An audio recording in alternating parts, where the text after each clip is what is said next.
And we are live. Welcome to the NBA Deeper Dive, Wednesday, January 14th.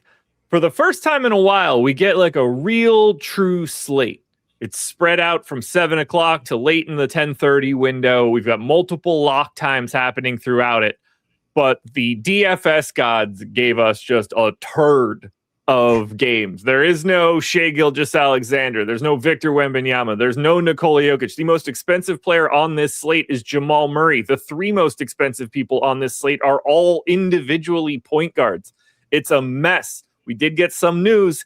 Shout out Brook Lopez. We'll talk about him in a bit, but we have a ton to break down. Whatever angle you think you have on it today, you can put your money where your mouth is. It's that kind of slate. So hit the like button, subscribe to the channel. Hit the notification bell so you know when everything goes live, and follow us both on Twitter at Josh Engleman, at DK__DFS. This one's something special today. Yeah, this is it's an interesting slate. I like it. It feels kind of like an old school NBA DFS slate. Obviously, we have some late swap opportunities. I was a little bit mad we got the Zubats news early. I was kind of leaning that he wasn't going to play, hoping that we'd get that news late, but still a couple other ones that we might get post-lock. And so, yeah, like I said, it feels like an old school slate, so I like it. Yeah, we haven't had one that just like stretches out for a while. We don't have any the Brook Lopez play has now become one of the obvious plays of the day. If you don't like Brook Lopez today, there's something truly wrong given this matchup, his price, the fact that Zoo's hurt. We'll get to that later. When I ran ownership this morning at 9 o'clock for the strategy show, and it was like Kobe White, Jamal Shed, other shitty names of people that aren't any good. I was like, what? At first I thought I forgot to project like 2 or 3 games.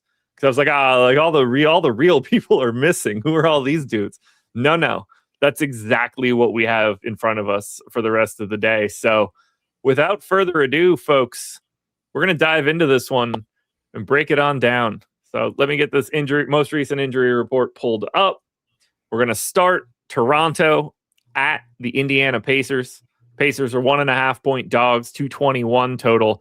We do have some injury news on the Toronto side. Still no RJ Barrett, still no Jakob Poeltl, still no Jacoby Walter. Garrett Temple questionable. If you're wondering why I said that, just because it's on there, not because it matters.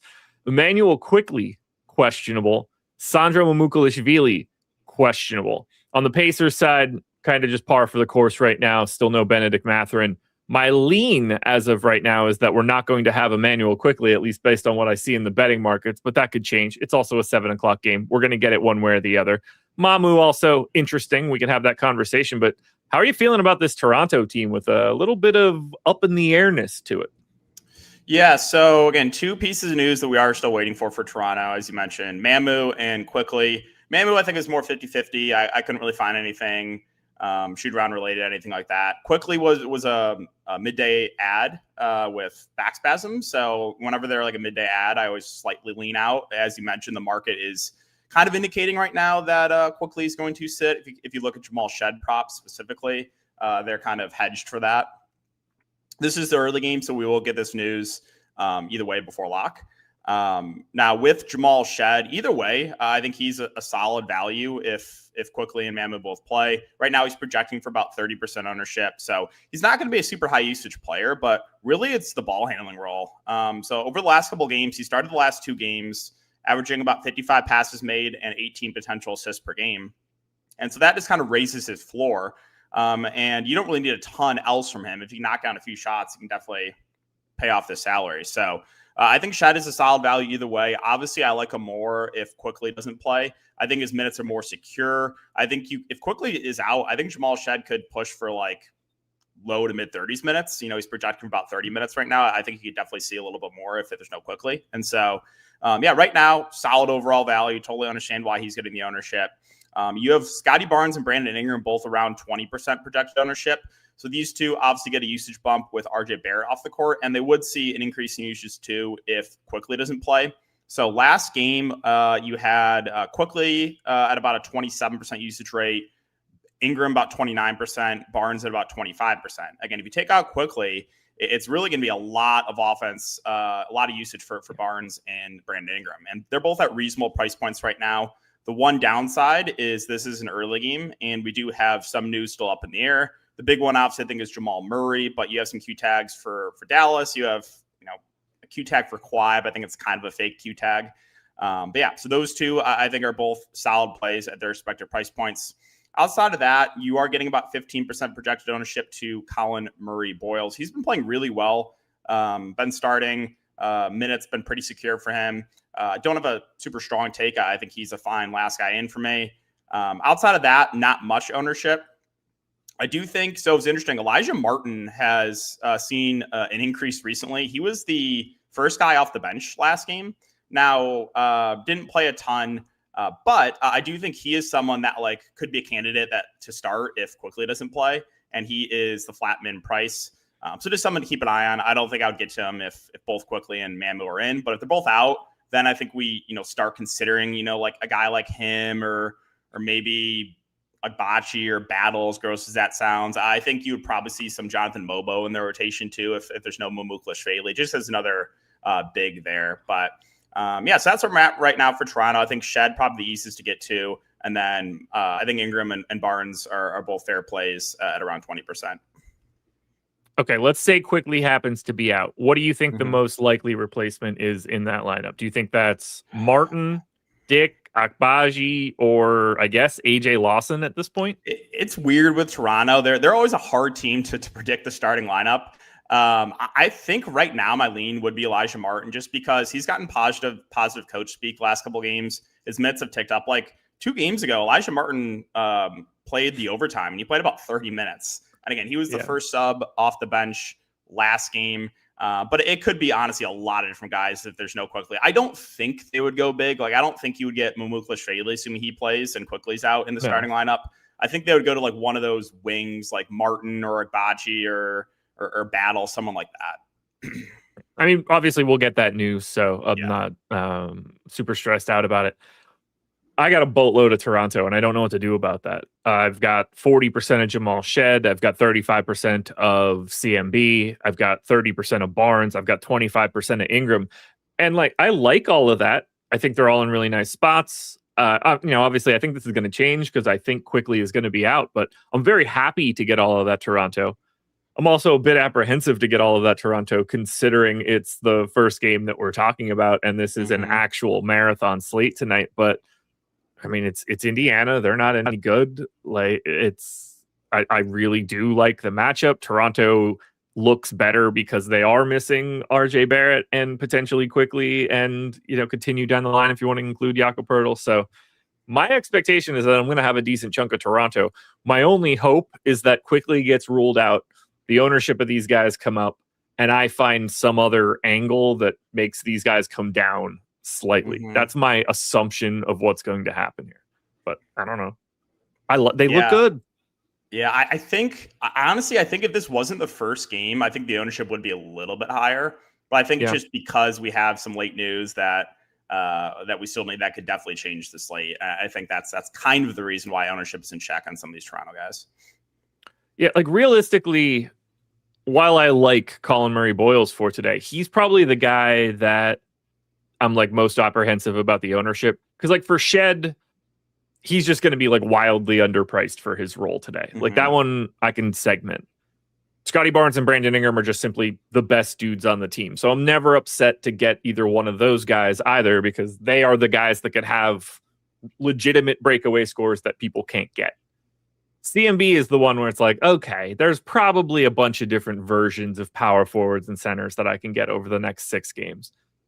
Maybe those guys exist in Indiana, because we haven't talked about them yet on the opposite side. My 4 most exposed guys are all from Toronto.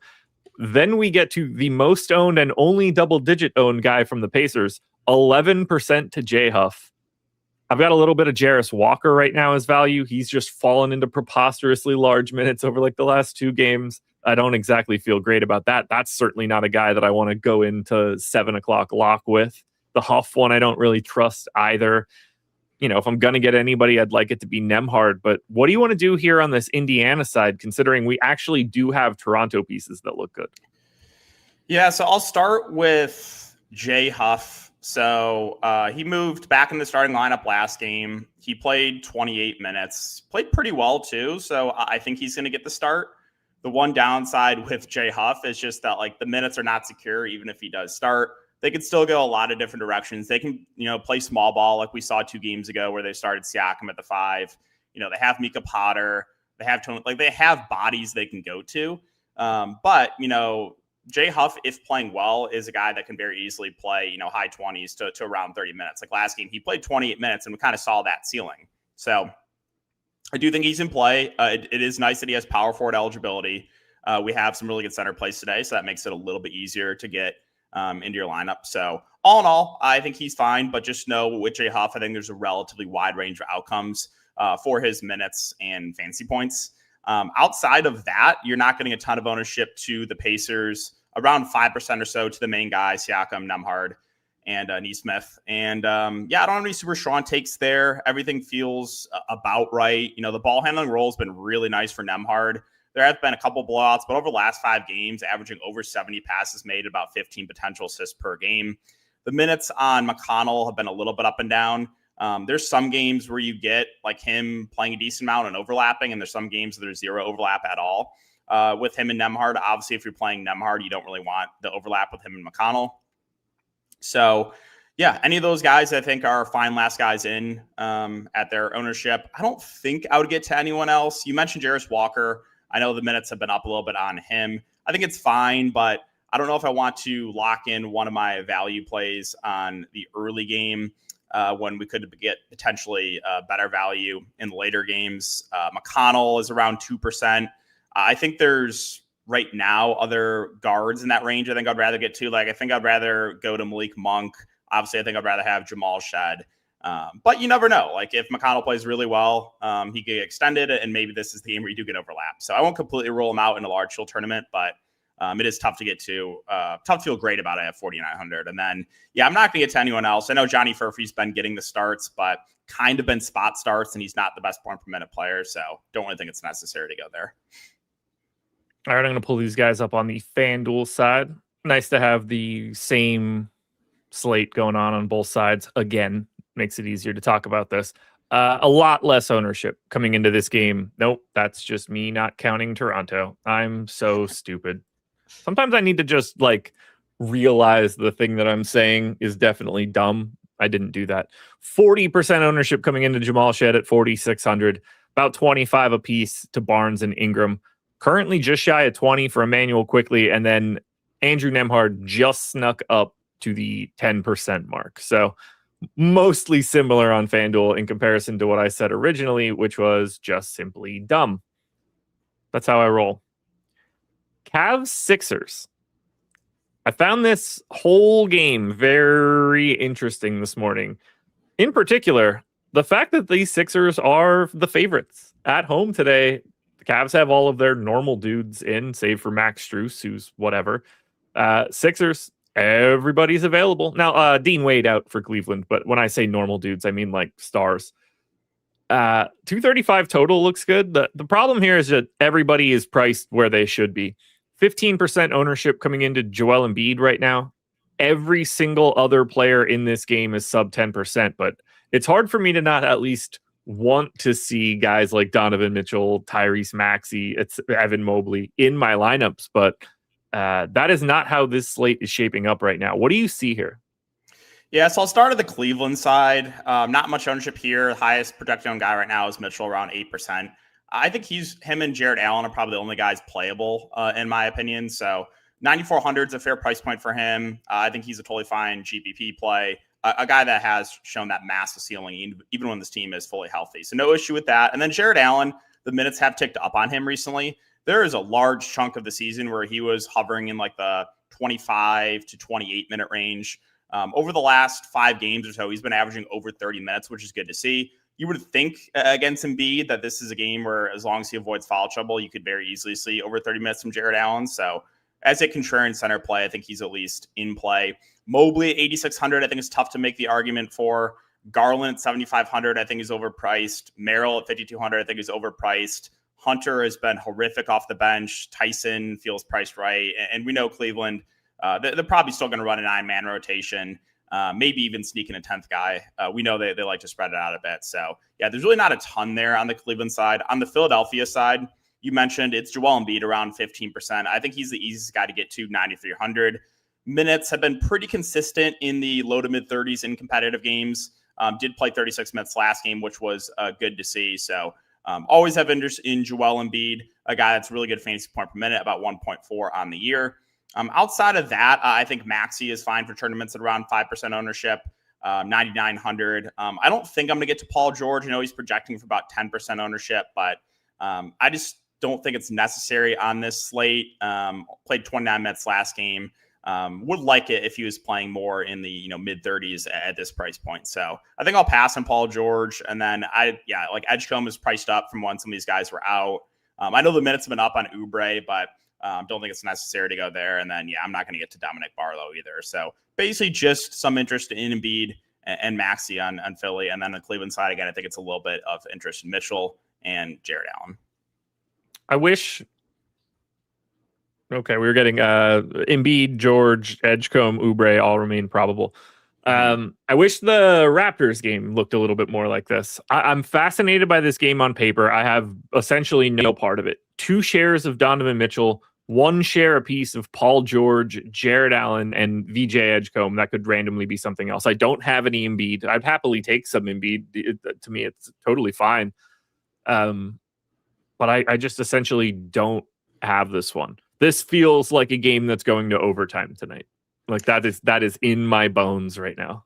Yeah, and it is a little scary, as you mentioned, the high total, right? So there's definitely going to be a decent amount of fancy points. It's just that the price points, I think, are what make it tough to get to the guys in this game. Yeah, I would love if this game were somehow like a 9:00 start. I would like being overexposed to it heading into lock and then just like redistributing it elsewhere. Because I could see wanting all of these guys, if in that scenario, all these guys would look so much more interesting if news started happening and you could funnel your way up the salary tier a bit. But to lock this in at 7:00, it just seems close to impossible for me. Yeah, agree. Tough game. Fun game, though. Fun game. I'm starting to believe in Philly. They're never going to be healthy enough to do it, but I feel like you could really make some money on the prediction markets with like taking advantage of Philly odds when they're advantageous and then like just waiting the inevitable 2 weeks until one of Paul George or Joel Embiid suffers the injury and just like cash in that 2 or 3% victory that you just grabbed. Yeah, I saw. It's gonna like they are going to fall dramatically in whatever their stuff is sometime in the next 3 weeks when one of these guys misses another month. It's just like on that day, it's just gonna go and like right. So you wait for like an injury, wait for someone out for a couple weeks, and then you bet Philly then. Yeah, like they are 1,000,000% not gonna just be healthy till April. Yep. But when you start building up a little bit of momentum, it's like the way the rookie of the year odds move around, where it's just like, oh, so-and-so is like minus 300 right now. And it's like, oh, well, he sprained his ankle and now he can't win the award and it's somebody else. Like, just don't get out in front of that and you're going to be. All right, on the FanDuel side for Philly and Cleveland, 15% ownership to Mobley, 14 to Embiid, 12 to Paul George, 10 to Donovan Mitchell, Jared Allen, and Tyrese Maxey. It's essentially the same scenario. It's like play all the dudes that you know the most and put them in like one of your 10 lineups at best. It's a tough game to get to. This is not a tough game to get to, but it's an absolute mess. And I think right now there are realistically, it's possible that anybody can start for Utah, save for taking out Keontae George and Yusuf Nurkic. So for the Utah Jazz, who are 4.5-point dogs in Chicago, Kevin Love is out for rest, which is hysterical. Lauri Markkanen, illness. Sure, I'm assuming he is sick of Utah, but whatever. Josh Giddey out. Zach Collins out. Julian Phillips questionable. But I'm quite confident that you've gone through the Utah musings for right now. What is your expected starting lineup? Because it doesn't appear to be what the world is expecting. Yeah, so I saw at shoot around, Ace Bailey had a starter's jersey. So Utah's been pretty accurate with starter's jersey at shoot around. So pretty sure he's going to get the start. So he closed. I know the minutes have been kind of weird on Ace Bailey, but he closed last game and got a lot of positive coach speak. And so I think he's going to start. And also saw Filipowski with the starter jersey. So normally he is the guy that does start when Laurie is out. However, last time it actually went to Hendricks, but looks like my lean right now is that it's Filipowski. So I think the starting lineup here is going to be Keontae George, Nurkic, Bailey, Filipowski, and one of Cody Williams or Svi Mikhailuk is kind of what I'm expecting here. And so this is I think a pretty appealing game to get to. You got two bad teams going up against each other. Don't play a lot of defense. Obviously, Utah plays very fast. So looking at Keontae George, only projecting for about 20% ownership. I think right now he's one of my favorite spend ups on the slate. Lauri Markkanen off the court. He is about a 1.1 fantasy point per minute player. Obviously gets a nice usage bump. I like the spot a lot here for Keontae. So I think he's a really good play there at the top. Nurkic at 7,300. We have seen his minutes tick up recently over the last 4 games, 34, 31, 33, and 30 minutes. We know Nurk, really good point per minute, and do love targeting bigs against the Chicago front court. So he's projecting, again, 20%. I think he's one of the better center plays on the slate. Outside of that, I think Filipowski, assuming he starts at 5,400, is reasonable. The issue there is he's a bit of a different player when he plays the power forward position as opposed to the center position. But I still do think you would get some Filipowski at the 5. So I think he's a reasonable play there in the mid-range. Bailey, it's weird that he's up to 5K because his minutes have not really been there. So yeah, even if he does get the start, I still think it's a bit tough to prioritize him or feel good about him. But I think he'd be playable in a large field tournament. And then whoever that 5th starter is, whether it be Cody Williams or Mikhailuk, I don't think I have much interest there. And I think not much off the bench either, looking at the price points here for Utah. I would have really, first of all, I want to go back to one of the first things that you said. I almost forgot. You mentioned that Utah has been pretty good about their starters jerseys. I can think of one particular instance where we thought that Oscar Tshiebwe was going to be starting, and they hate that dude. Right. That was the technically the 3rd string jersey. So that was one scenario where it did fool people. Yeah, I thought about it. I was like, oh man, I remember thinking that Tshiebwe was going to start, and that dude, they didn't even bring him out to sit on the bench with him. It was bad. You let off liking Keontae George, and when I look at this game without looking at my exposures, my first thought is Keontae George is having a great season. He gets to play a terrible Chicago Bulls team. Lauri Markkanen's not here, so he's going to do whatever the hell he wants. I dug into this earlier today. I tweaked rates, and I felt like I landed in a pretty good spot. I am not getting Keontae George today. I am under projecting his points. I know where it's coming from. I don't know how to correct that without doing something that I don't like. As of right now, I don't have him, and I hate it because I want to play him against the Chicago Bulls because I think they're garbage. So it's going to be an interesting balancing act for me after this show is over to see if I make any tweaks for it or not. My guess is I'm going to try to meet in the middle, and I'll end up with 10% of him, and it's not going to matter all that much. But for right now, I'm not getting to as much Keontae George. I'm terrified. I don't want this. Yeah, it's a scary fade for sure, especially against Chicago. So, but then again, we do have some other good spend ups we'll talk about, especially in these later games. So, why play Keontae George when I can jam chalk Kobe White, even though I don't like him today either because I don't trust his playing time? How do you want to manage the second most owned guy on this slate? 55% owned right now, 5,800 for Kobe White. You feeling the vibes here?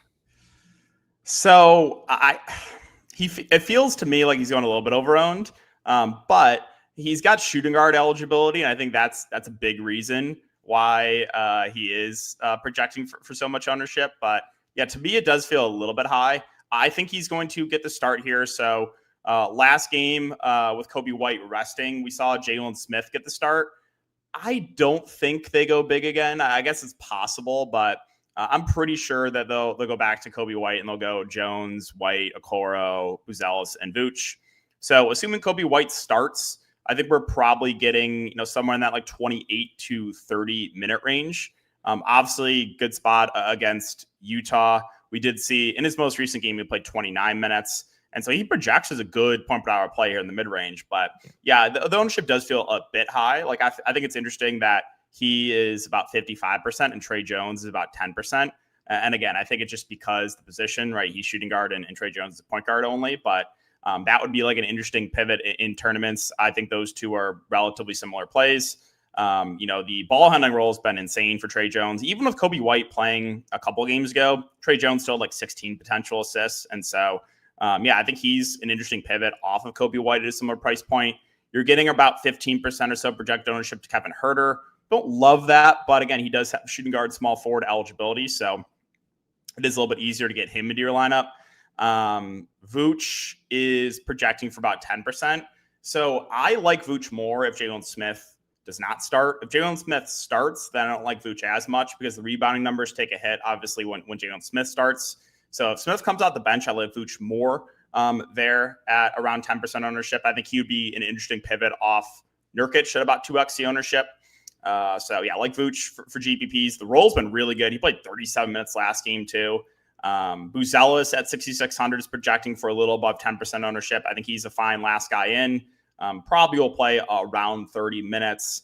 Outside of that, not much. I think Io is at least playable at around 5%. But to me, I think he's a pretty similar play to Kevin Huerter. Huerter's about 3x the ownership of Io. I know Huerter's a little bit cheaper, but I think if you can get to Io over him in tournaments, not a bad idea. And then Jalen Smith right now, not projecting for a ton of ownership. Again, the market is assuming he's going to come off the bench. But if you do get the surprising start for him, then I think he's way more in play. Like last game, Jalen Smith started and played I think it was 35 minutes, I want to say. And we know Jalen Smith is a pretty good point per minute player. So keep an eye on that starting lineup. Yeah, Jalen Smith played 36 minutes last game. If he starts, I think he's in play. If he comes off the bench, I think it's a bit tough to get to him at his price point. I don't have much of this. I had 10% of Vooch, 10% of Trey Jones. I definitely got Trey Jones right yesterday. I was on that one, and that worked out quite well. This is really the Kobe White game for me until we can finalize Utah in some way. My guess is my Utah exposure moves around a little bit, depending on how this all shakes out. Like when it finally stabilizes, I might have a little bit more. And I will make sure that I get myself at least a little bit of Keontae George because I'm not going to like that. But yeah, apparently it's Kobe White season. Just underpriced. What do you want to do with Kobe White if he doesn't start? If he doesn't start, I think I'm totally fine getting away from that ownership then. Obviously, I think it will drop, but sure. Then I think the minutes come down a little bit. Then I think you're probably expecting 26 to 28 instead of 28 to 30. And so, yeah, if he's off the bench, then I think I'm going to look to get off to Kobe White, assuming that ownership holds around 50%. All righty. All right, Chicago and Utah on the FanDuel side. 25% ownership to Kobe White, so completely different play on FanDuel. He is half the ownership. Keontae George is 20, Nurkic is 20, Filipowski is 20, Buzelis 15, and then a name we didn't mention before, but just tough to mention. Isaiah Collier is 10 to 15, but it's pretty tough to just blindly recommend bench guards on any day, really. Oh, we keep it moving, folks. This show stops for us at 6 o'clock. It doesn't stop overall. We're going straight to live before lock from 6 to 7. So you don't got to go anywhere. They're going to lead you all the way up, handle the news, get the updates on the screen. So hit the like button if you haven't done it yet. That will help them out a ton. And then you see the ticker at the bottom of the screen. This is very simple. You want to sign up at Stochastic. You want access to the information that I have on the screen, our single lineup simulator, our contest generator, the actual sims, the post-contest sims, so you could review everything that you did. If you want them and you haven't signed up at a particular sportsbook or pick'em site, whatever's at the link in the description, sign up, follow the instructions. You can get a month of sims for free. And if there's a couple offers you want to take, you can get multiple months for free. Those ones stack up. So you find 3 of them you'll get 3 separate months of The Sims, if that's what you're looking for. So, link in the description. Don't be afraid to click it.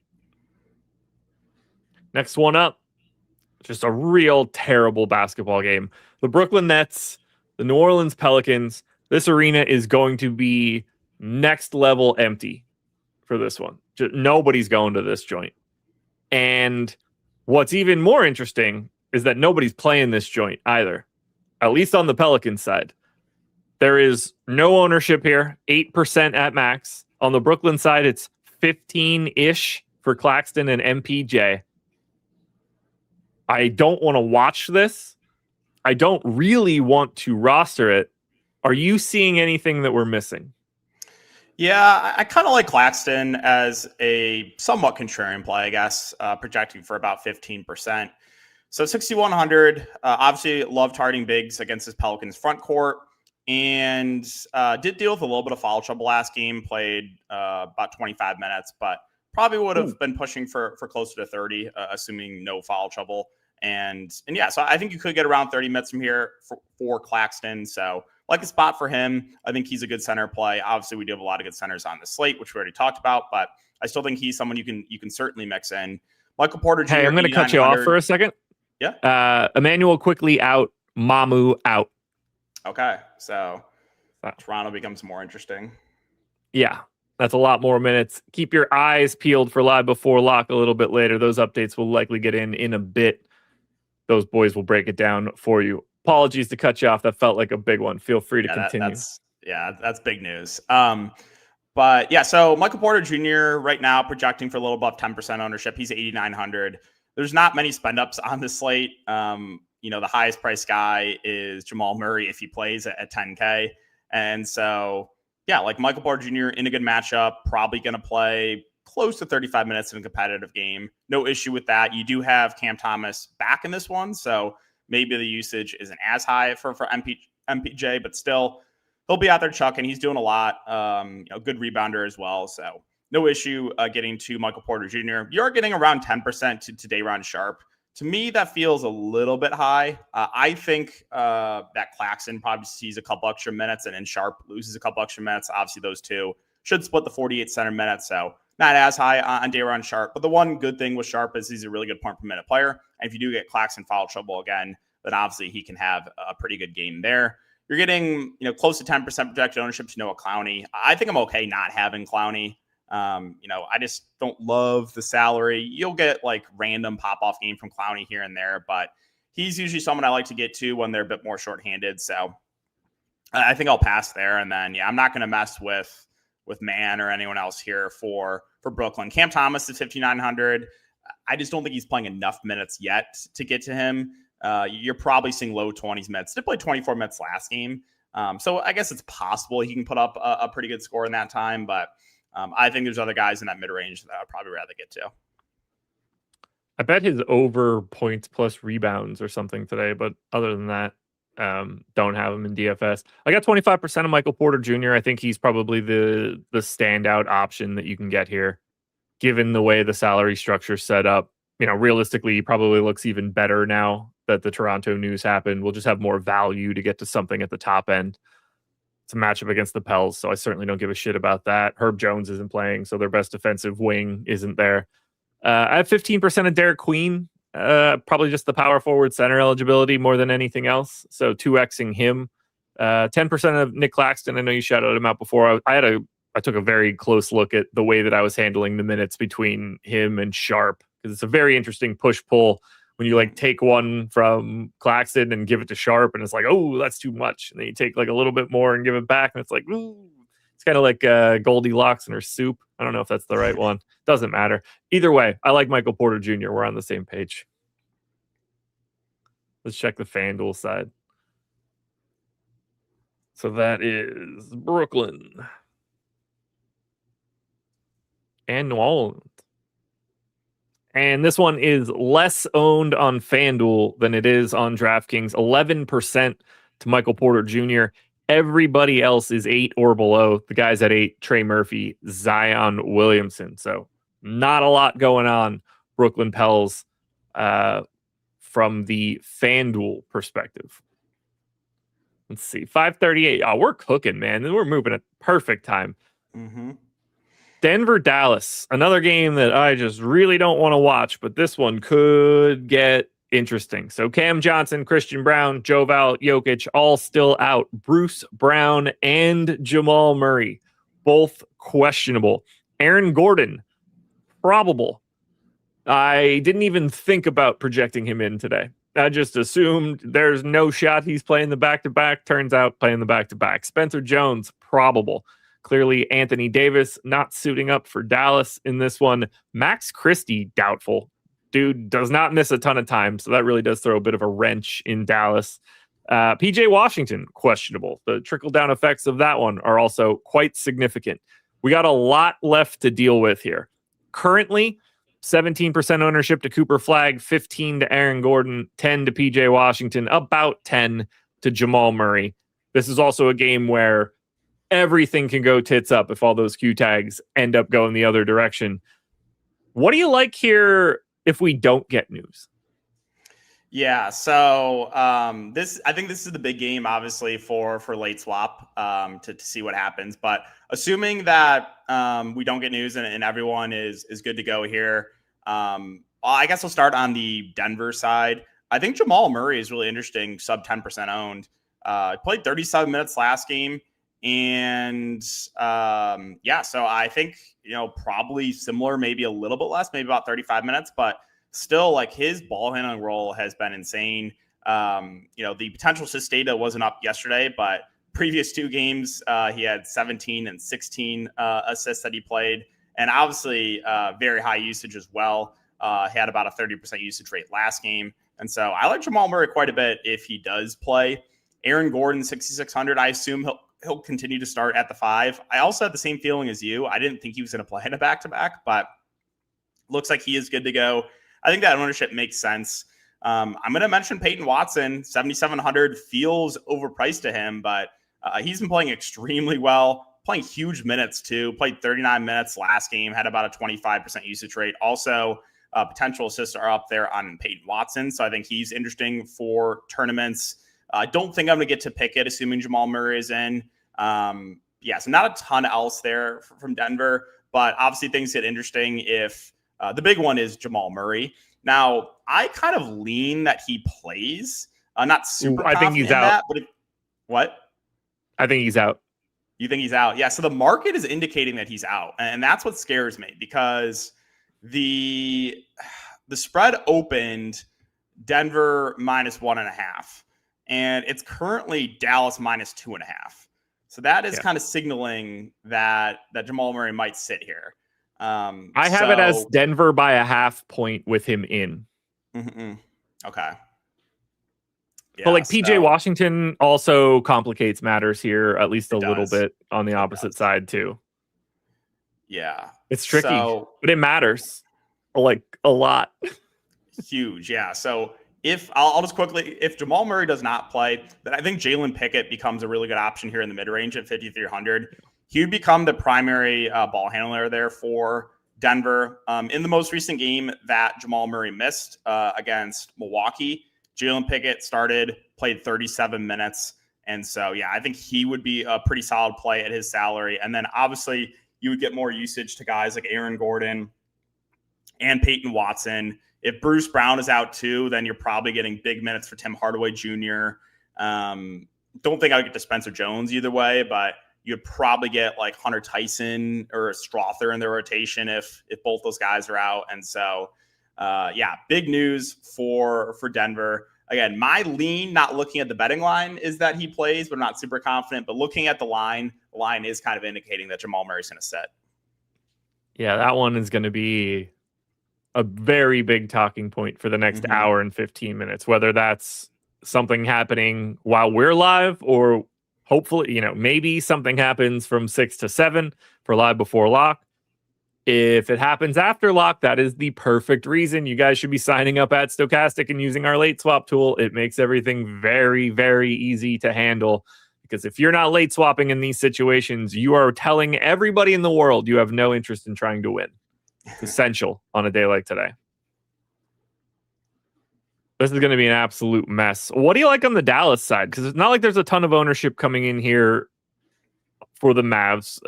We have more than enough salary to get to Cooper Flag, who's got great positional eligibility on a day where, the pay up options are relatively bleak and might disappear based on this game. After that, it's like PJ Washington's 10 and we don't even know if he's playing. Like, there's no ownership here. What do you like?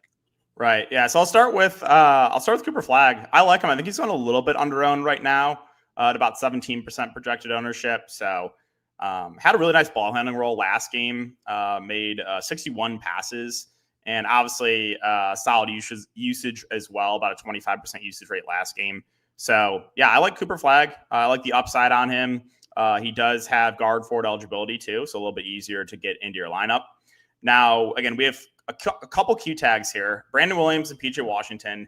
Brandon Williams posted, I think it was on Instagram yesterday, that like he's back, like, oh, I'm back. And so I kind of lean that he plays.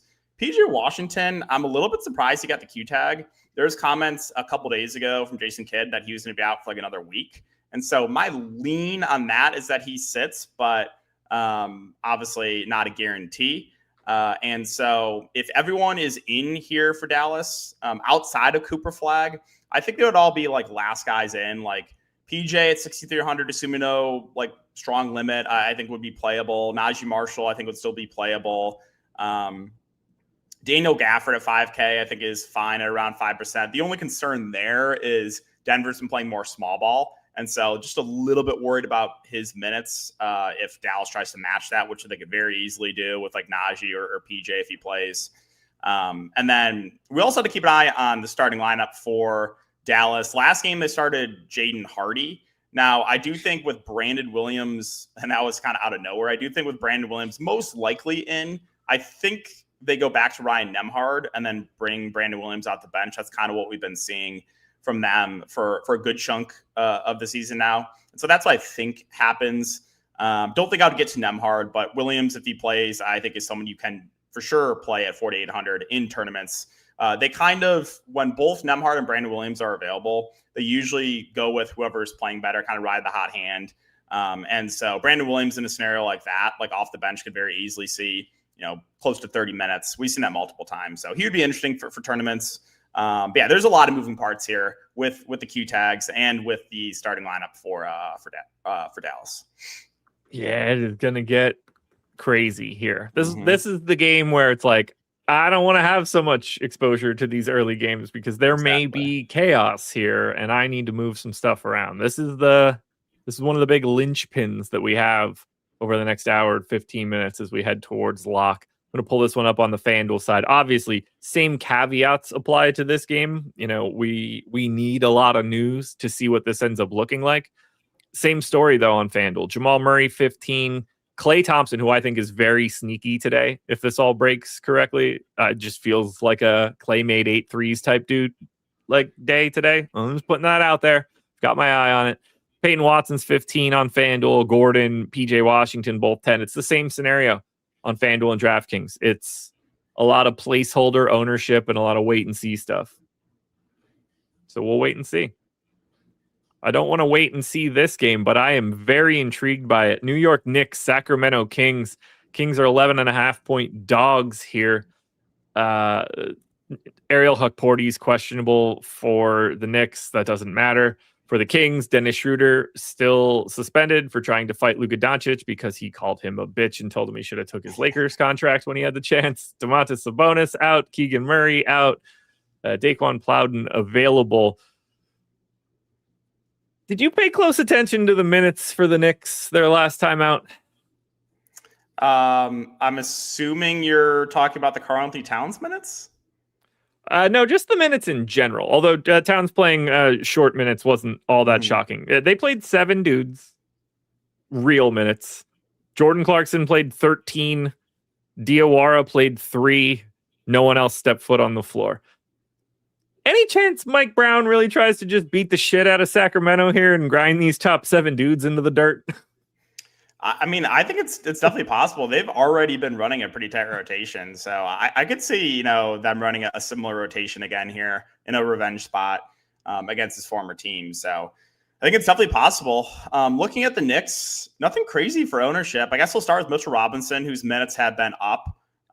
He is only center eligible, so a little bit tougher to get to, but averaging about 25 minutes per game over the last 4 games. We know he's a decent fantasy point per minute player as well, and there's not a ton of opposition on the opposite side there for Sacramento. So about fantasy point per minute player, I think a solid overall value.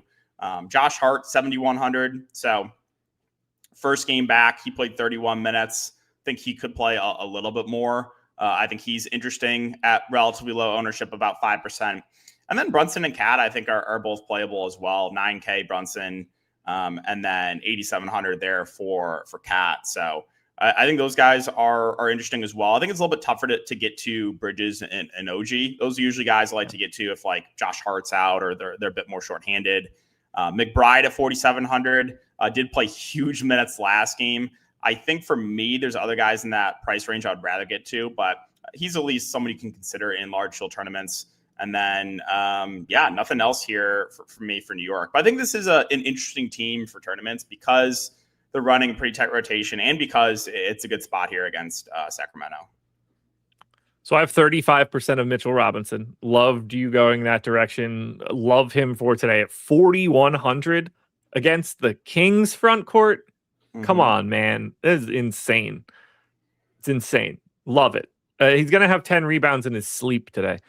I also have 40% of Jalen Brunson, who's currently 10% owned. We've got one. Jamal Murray is similarly owned to Brunson, more expensive than Brunson and potentially not playing, plays earlier.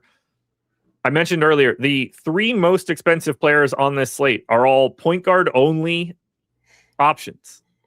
It's Maxey, it's Harden, it's Jamal Murray. I kind of like the idea of saving a little bit of salary to get Jalen Brunson against the Kings. I love this spot. So give me as much Brunson as I can get. If I have to offload that after the Murray news and stuff moves around, cool. But I'm happy to have a ton of this particular spot in this game because it increases my flexibility quite a bit. I also have 2 pretty decent chunks of the Sacramento side, one of which is 30% of Precious Achiuwa. Now he's 15% owned, the most owned guy here for Sacramento, playing 30 and 39 minutes in his last 2. Revenge narrative alert against the Knicks if you want. Do I like this? No. But he might actually be the Kings' best player right now. 4,200. I like the price. It's flexibility to move it around. And then thanks to Schroeder getting himself suspended, we actually get an opportunity to roster Malik Monk in this moment, and he's in 25% of my lineups. Yeah, so with Sacramento, looking at the ownership, you mentioned Precious Achiuwa, 4,200. I think a totally reasonable value play. The minutes have been massive on him last couple games. Now, the one thing I will say is they don't have to be there. We've seen his minutes kind of bounce around for a lot of the season. So if he struggles, like they could very easily go a different direction. But he's cheap enough, and I think this is a spot, against a bigger New York team that Achiuwa could definitely see, similar minutes to what he's seen in the last couple of games. So I think he's a solid overall value. Malik Monk, as you mentioned, 4,900, back in the rotation now without Dennis Schroeder, and minutes have been pretty consistent for him too. So I like the upside here on Monk. In the most recent game, he played 31 minutes. He ended up closing. The game before that, he played 26 minutes. He closed that game as well. And yeah, like the ceiling is pretty high in Malik Monk. We know he's going to be out there. He's going to be shooting. Last couple games, 12 and 15 shot attempts. Ball handling role's been decent too, especially last game, kind of playing that backup point guard position. So I like Malik Monk as a value option. I think that ceiling is pretty high on him. Outside of that, I think Russell Westbrook is interesting at 7,800. Minutes been more secure for him. Obviously, he is the primary ball handler. 34 minutes in back-to-back games there. So I think he is certainly someone you can mix in at around 10%. I think it's a little bit tougher to get to DeRozan and Levine, but I mean, they're 3% and 1% respectively. So on this slate, I think you can at least mix those guys in large field tournaments. I don't think I'm going to get to Reno. Cardwell, just not great point per minute and only center eligible. So I think I'll pass there. On the FanDuel end for these guys, got about 25% ownership coming into Russell Westbrook at 7,400. Do with that information what you will. We have a negative 6.2 leverage on him. So there's that. Just shy of 20% ownership to Jalen Brunson, and then it's basically 10 or less for everybody else. But there is still one game left to go on this slate. 10:30 start. We've already got some of the news. Hit that like button if you haven't done it yet before we turn this one over to Live Before Lock. Washington Wizards, late night hammer, taking on the Clippers. Clippers 12-point favorites here. For the Wizards, Trae Young not going to be suiting up for this one. Just too banged up to get him out on the floor. Clippers, no Ivica Zubats. Q-tag Kawhi Leonard. The no Zubats is creating what is more or less the best play of today, or at least on the short list of it. $3,700 Brook Lopez, center only, should start. We just saw him get a bundle of starts with Zoo out. He was playing 30-plus minutes. He's 60% owned. It's as easy as it could possibly be to want to get to Brook Lopez if we want to just get that out of the way now. He just looks, it's just simple. Yeah, I think he's your best value on the slate, and it's not close. So, yeah, he looks great. But we have a lot more ownership to talk about here for the rest of the Clippers. James Harden's north of 20% owned. Kawhi Leonard and his Q tag are 15. Jordan Miller is 15. John Collins just north of 10. We don't have anybody on Washington 5% or higher. So how are you managing the rest of these Clippers? I can say right now, apparently I picked the point guard that I want in that top range because I've got 65% Harden. Do I want that? Yeah, kind of against the Wizards. But at the same time, if I'm going to concentrate my ownership, I'll happily do it on the guy that plays at 10:30 at night. Yeah, no issue with Harden. No issue with going overweight to him. Obviously, it's a fantastic match against Washington.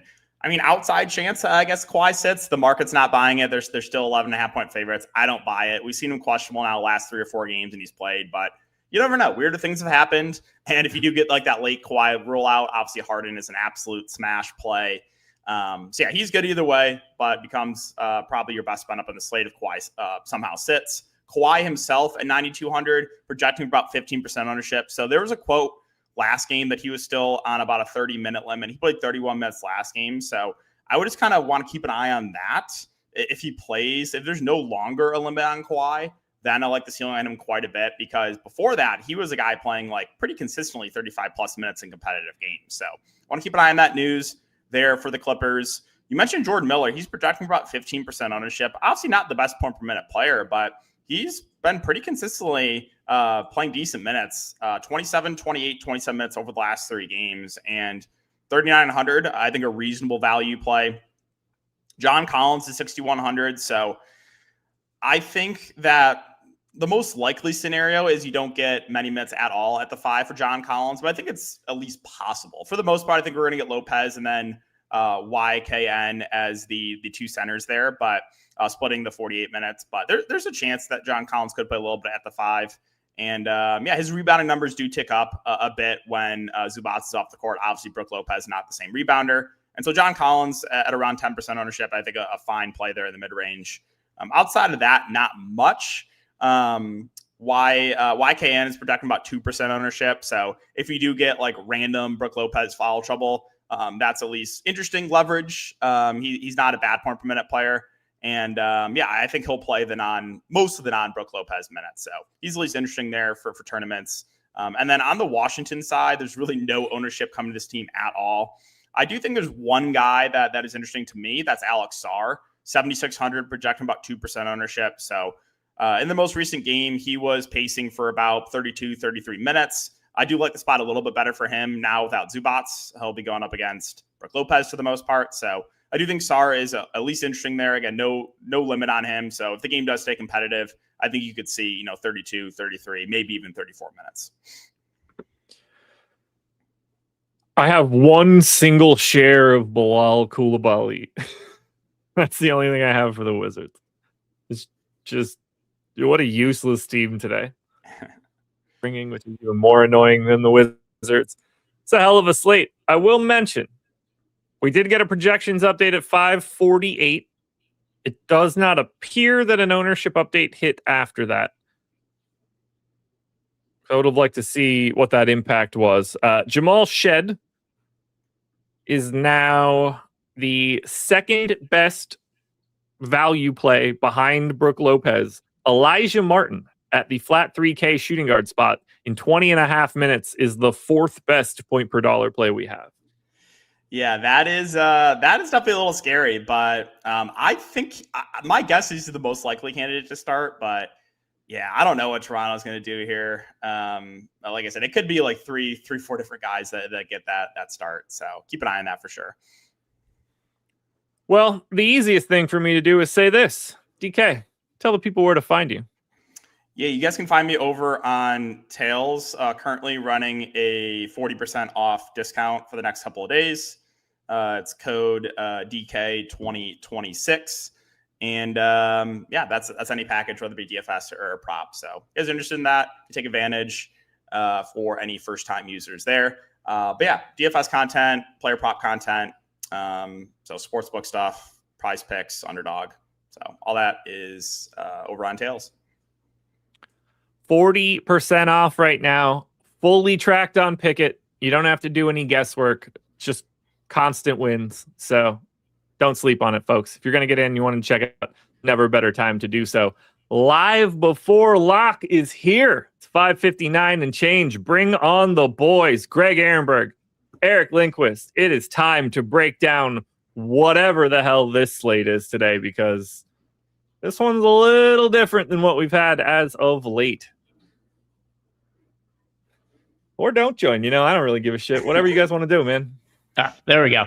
I was trying to press the join, but the screen was kind of moving around. So I pressed join and then it unshared my screen. Then I tried to add myself, and I think you tried to add me at the same time. So I removed myself, but whatever. We're all situated here. And yeah, should be an interesting live before lock here because like you said, Josh, we have a lot of moving parts, which is, not unfamiliar to this show, but even more so than normal. So DK, Josh, have a good night. It is time for Eric and I to talk about injuries for the next hour or so.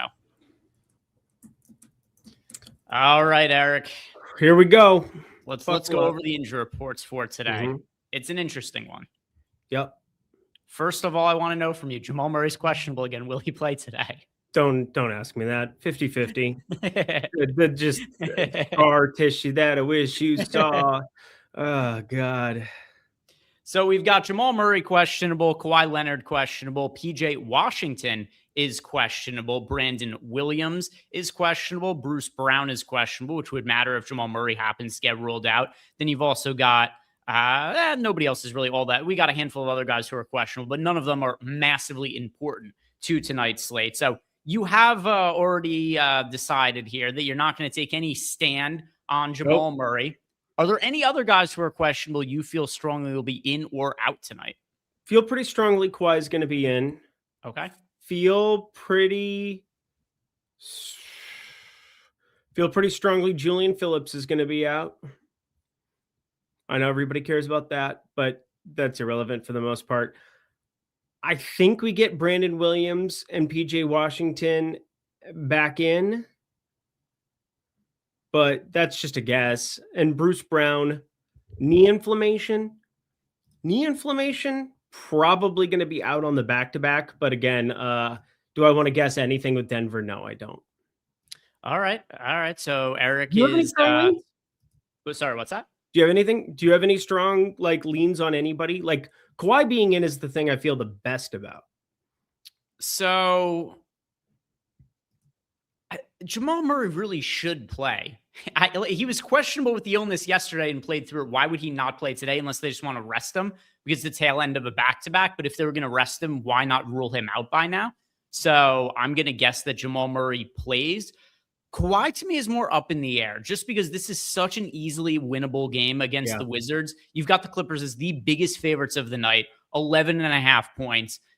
Kawhi, he's not going to play forever. One of these days he has to sit. That's just something Kawhi typically does. He has not sat a single game since November 22nd. I thought this about a game where he was questionable the other day on the tail end of a back-to-back. But with him not sitting any games out, the last game he missed was November 22nd. Wild. Seems like it just seemed if I'm trying to get him rest, it seems like a good rest spot. Now, maybe they just feel so good about his health that they're like, fuck it, go play against the Wizards and help us beat up on them. But I think that just logically, this is a good rest spot for him. I think it is too, but I'm going to call him 50-50 because God forbid I have a stand after yesterday's 80%. Again, minus 500 favorites lose all the time. That was what I said then. That's what I'll say now. It's still a thing that will happen. It was not fun. Anyway, we're back. Okay, so we'll get past the injuries, but I do have a bone to pick with you. What did I do? How guilty do you feel about costing our dear friend Chris Spags $100,000 yesterday?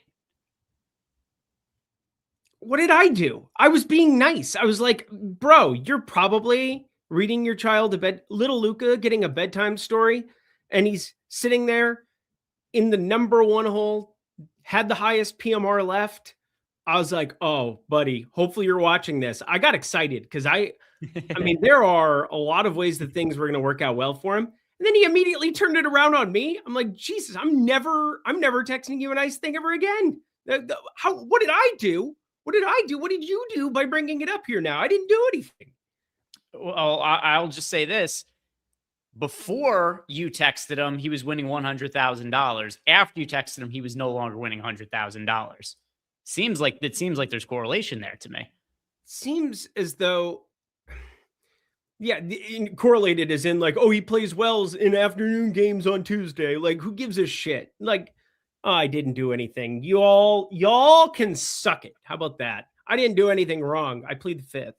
Yeah, I'll just say the chat is largely against you. There is a silver lining here, though, because only one person could win each night. Correct. That's just the way first place works. Well, I mean, there could be a tie for first place, but in general, only one person wins. So while it was not Spags who ended up winning, the good news is one of our other friends, who is a sub to the site, Skull Crusher, who potentially a Vikings fan. You never know, but his name is Skull Crusher. Probably. Obviously, Skull, that's a Vikings thing. So potentially a Vikings fan. He passed Spags in the standings, took down the $100,000 last night. So shout out to Skull Crusher for taking it home. If you guys want to use the same tools that our guy Skull Crusher does here, sign up for any of the packages we have at Stochastic using the links down below in the YouTube description box. He turned $5 into $100,000 yesterday. It was the first time in his DFS career that he shipped the 100K to first tournament. And he mentioned in the tweet something that he's been seeking out. It's been a goal of his. Came through yesterday. So who knows? Who knows? Perhaps Skull Crusher was working in cahoots with Eric to take Spags down, jinx him at the top of the tournament, and maybe Eric got a little cut of it. Is that why his name is Skull Crusher? You guys both Vikings fans? I'm on to you.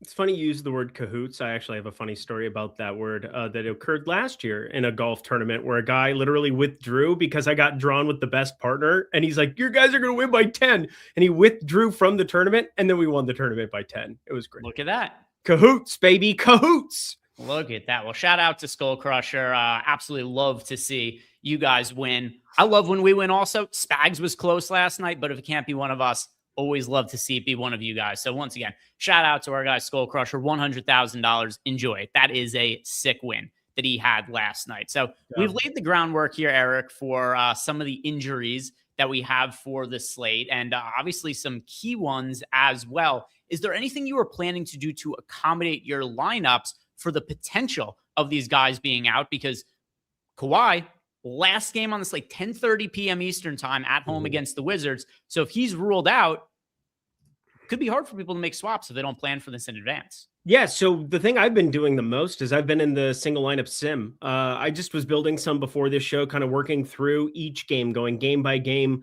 We have 2 games locking 7 p.m. Eastern. We have the 2 at 8 p.m. Eastern. But, you know, maybe we get the news in between. More than likely, it comes after 4 games. Over half the slate has been completed. And I'm going to use some early information. Cleveland, Philly, I don't have a lot of. Toronto, Indy, I definitely have some pieces of now. That definitely changed getting both Emmanuel Quickly and Sandro Momukashvili out of there. We're going to get some value there. And I'm going to have to account for it in lineups. But that's the beauty of also what we changed up here at Stochastic. We have live updates. I don't think people realize this as much as they should. If you're not using the late swap tool, you're losing money relative to anybody else who is using the late swap tool, because now it updates in real time with the fantasy points that are being accumulated on the slate, and it's going to impact what you swap in or out of. So for me, I have less of like, hey, I'm going to be doing this with like my 20 lives and 20 max, but like in single entry, especially, I like being in the single lineup sim and finding, all right, where are the price points? 10K Jamal Murray, 10K Jamal Murray. And I'm actually interested in clicking on it. And obviously there's a lot that has to happen there. So you could boost a little James Harden, boost a little Kawhi Leonard. They're both pretty good plays in the late window. And I think I would try to turn that into some Jamal Murray in the Denver-Dallas game in the event that it pans out that way. And if he's out, I'm going to be swapping all over the place, trying to figure out exactly what pieces I want to get to. It's not free getting Jalen Pickett at his current price point, but like overall getting him at like around 5K, getting all of the other pieces, and specifically Peyton Watson, who continues to be that dude right now. Lots of interesting tournament plays there, but not like slam dunk can't miss value types that we've had in previous slates. So here's my number one priority heading into lock, assuming we don't get any other news, which I don't think we're going to. I already think this guy looks pretty solid as a pay-up option, so why not boost him and get to more of James Harden? Just because of if Kawhi plays and I have James Harden, I'm not aggrieved about it. I'm not like, shit, I've got James Harden at home against the Wizards. But in the event, so already think he's fine, because that's something people are going to want to know. If Kawhi plays, do I swap off Harden? Absolutely not. Harden is perfectly fine against the Wizards, even if Kawhi plays. But in the event that Kawhi is ruled out and Harden is at home against the Wizards, then he's easily the best pay-up option on the slate. So I really, really like getting to James Harden before the slate starts for those reasons. I love that. That's kind of what I was alluding to as well. Kawhi, James Harden, just get a little bit more of them and then be able to bleed that into the Denver-Dallas spot. It's kind of what I'm planning to do. I'm going to be doing less manual adjustments in the Sims on this slate than probably any slate that we've had in however long. I think everything looks pretty darn good. The only thing I'll do is I'll make sure that no matter what, I really have some like Murray plus Kawhi or Murray plus Harden lineups already built in, because those are going to be the tough ones to get to, Greg. Those are the ones that I think no matter what, I'll want to like favorite one or two of those in the Sims, especially in like 20 max, which is kind of what I'm focused in on today, just playing a little bit lighter. So yeah, I think it's a really great slate for late swap. I generally play a little bit more, but yeah, I feel pretty confident that we get Kawhi playing, and Jamal Murray, I have no idea. So I do want to have like the double guard setup between the two of them both built in already. Also want to shout out our guy, Chris Williams, who gifted out 5 YouTube memberships. As always, Chris, thank you for supporting the channel. One of the easiest ways that you guys could support the channel, if you would like to do so with just your overall general love, is like this video, subscribe to the channel, and then also check us out over on Tails. I did post a PGA DFS breakdown with some of the data from the Sims over to Tails. So if you guys are going to be playing the first PGA tournament of 2026 tomorrow, just head on over to Tails. I posted some data from the Sims that'll help give you a little bit of a guideline of some of the contrarian options the Sims like, and then some of the players they also like overall. I did a little bit of a PGA foursome in terms of figuring out like, hey, who are the 4 players the Sims like the most, and who are the 4 contrarian golfers I like the most. And if you guys like that, I'll try to build on it a little bit as the PGA season or the year rolls along as well. Let's see if we've got any questions from our subs. If you guys are a Stochastic sub and have any questions for us, simply hit us up in the Discord channel. I'll be on the lookout for anything that comes across over the course of the show. And nothing there quite yet, Eric. So let's start looking at some of the ownership projections of both DraftKings and FanDuel and see what it is that we make of it, either as positives or negatives. So on the DraftKings side, and right now there's no too crazy chalk options. We've got a couple of guys that are popular in Colby White and Brooke Lopez. That's it for players who are north of 30% owned over on DraftKings. Brooke Lopez, that seems like an easy one to me here, Eric, because we got no Ivica Zubats, and we're not that far removed from seeing a Clippers team without Zubats. He just missed an extended period of time. So it helps that we kind of already know we're getting out of Brooke Lopez in this situation. And it's a guy who's like $2,000 or so underpriced based on what he just did in this spot. Brooke Lopez is pretty clear to me the best value option on the DraftKings slate. And I guess for the FanDuel slate as well, just the difference is, center is a little bit more of a premium over there. Could you talk me out of Brooke Lopez, or are we just playing a bunch of him today? Playing a bunch. His 4 starts, 25, 27, 33, 36 minutes. Had 23, I guess, in the last start that he had.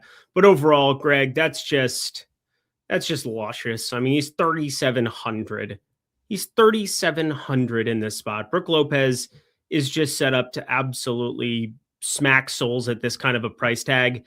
He's obviously out there to shoot threes. Also, did you see how many threes he's taken in some of his starts this season? It's like 12, 14. We're talking, they're giving him the green light to just chuck out there. So yeah, against Washington, if he fails, but more than likely going to be in well north of what is the number at the moment? It's up to 60% now. We had like 50 number, up to almost 60%. He's going to be north of that in my lineups.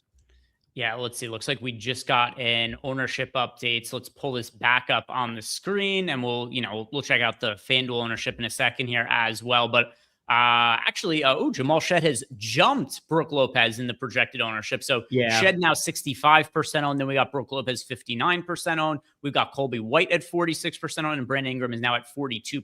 So some pretty decent sizable changes there. But Brook Lopez, you and I both on the same page, looking really solid for tonight. And you know what's I can't even believe that he's able to get up. It takes him so long to shoot, Eric. If you guys have ever seen Brook Lopez shoot, I'm surprised in a 48-minute game, there's even enough time for him to take 12 three-pointers in a game, because he's got to catch the ball, bring it behind his head, stand there and not move for like 3 minutes, and finally get a high-arcing shot up. He's like a redwood tree. He's a 7'1" redwood tree up there. He's like the tree from Lord of the Rings, where it's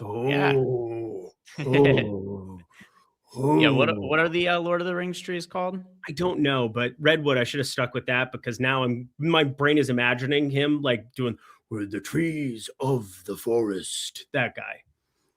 They have something. Oh, the Ents. Thank you. There we go. Yep. And then he takes a Pippin Took. He puts Pippin Took on top, and they go take down the tower. It's beautiful. God, what a pussy Frodo is. So So we've got the ownership on Brook Lopez. I think it is absolutely completely warranted. Yes. Now, also, we've got a couple of actually more than a couple of Toronto guys at the top of the ownership projections, because while Jamal Shed is the number one most popular player on the slate, Eric, Brandon Ingram is fourth, Scotty Barnes is fifth, and then we've also got Colin Murray-Boyles as the fifth most popular player on the slate. So overall, 4 of the 6 most popular players coming from the Toronto Raptors against the Indiana Pacers. Now, well, why? Well, RJ Barrett is out. Emmanuel Quickley is out. So this is where some of this additional value is coming from the Toronto Raptors. I'm a little surprised to see how popular some of these guys have become. Do you take any issue with the amount of ownership? And I should also mention that Amamu out as well. That's what's boosting some of the ownership there to Colin Murray-Boyles. Do you take any issue with the ownership going to Toronto guys? I guess the main thing to talk about is how many lineups, when you have Shed and you have Lopez and you're going to be eating that much of ownership with it, there's news that can break later that can go against Jamal Shed. There's not really news that can break later that's going to affect center all that much, right? Like, we're not sitting here waiting on any centers that could potentially sit. We are sitting here and waiting on Jamal Murray and James Harden, I would say, to a certain extent, where Kawhi Leonard, if he ends up out, there's always random NBA fuckery that you could get thrown into the mix. And we got to always keep that in mind. That's why late swap, even blindly, sometimes makes some sense. But I know Jamal Shed's an awesome play. I think Jamal Shed plays a boatload of minutes tonight. I think it is very difficult for me to see Jamal Shed not doing well. But at 4,700, there's at least enough of a risk where 25, 26. I mean, we saw it with Naz Reid. He ended up in the winning lineup yesterday. I had like 100% of Naz Reid, and it didn't feel great looking through your lineups, having 100% Naz Reid when it's all said and done, because you just had so many other power forwards that you knew were going to smack. And I had 30% Julius Randle, and that wasn't enough. So like, there's just some opportunity cost at the position that's built in with Jamal Shed, and the price tag being 4,700 and not being like a featured member of the offense by any means. He's still going to be below in usage on, Brandon Ingram, Scotty Barnes for sure. Like, you would think at least that would make a lot of sense, but I like Jamal Shed. I don't think I'm going to play 65% of him purely because of what can happen later at his position. We'll talk about the FanDuel side of things in a little bit as well, where you got Jamal Shed point guard and shooting guard eligible. He's showing up slightly negatively leveraged here in the Sims at the $4,700 price tag.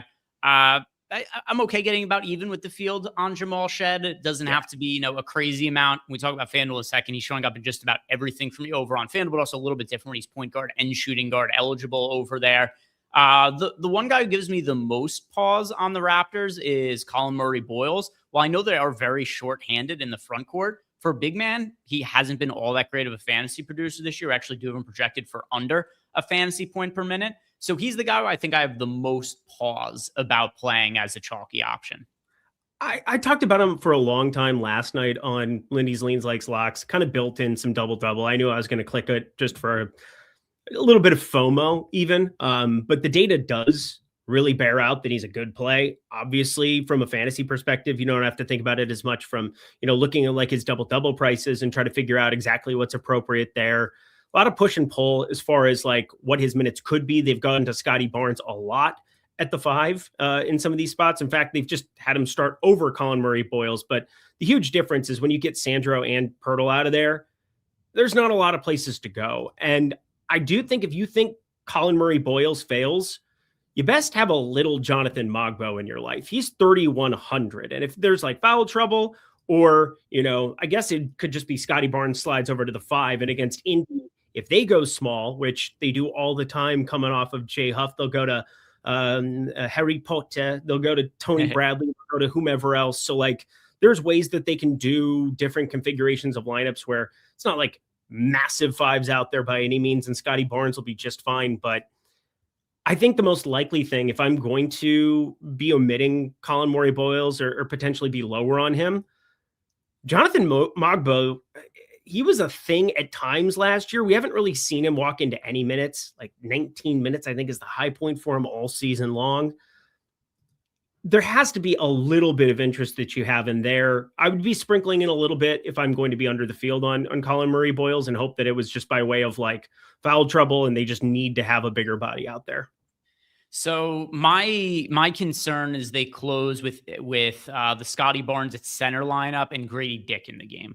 Yeah, and that I think Grady Dick is an interesting tournament play today. Like 3,400 for him, not going to get any love whatsoever. I can't imagine it's an easy click. We've got him under 15 fantasy points here. Let me update this and make sure that I had it covered there. But as you said, I think there's ways that he closes this game, and it's one of those slates where there's really good chalk. Brook Lopez, I think. Shed, if you're going to play somebody in over half your lineups, he's probably pretty good chalk. And that's kind of what I still plan on being right around like 50-55%. But I can't imagine that anybody's going to click on Grady Dick. And if he closes 3,400, not that he's asked to have a ton of usage. You don't need it when Brandon Ingram's projected for like 25, 26 points. Scotty Barnes, something a little bit lower, but still a lot of usage and opportunity for him in that lineup. I don't completely hate the idea that he just walks into a boatload of minutes and they go small ball.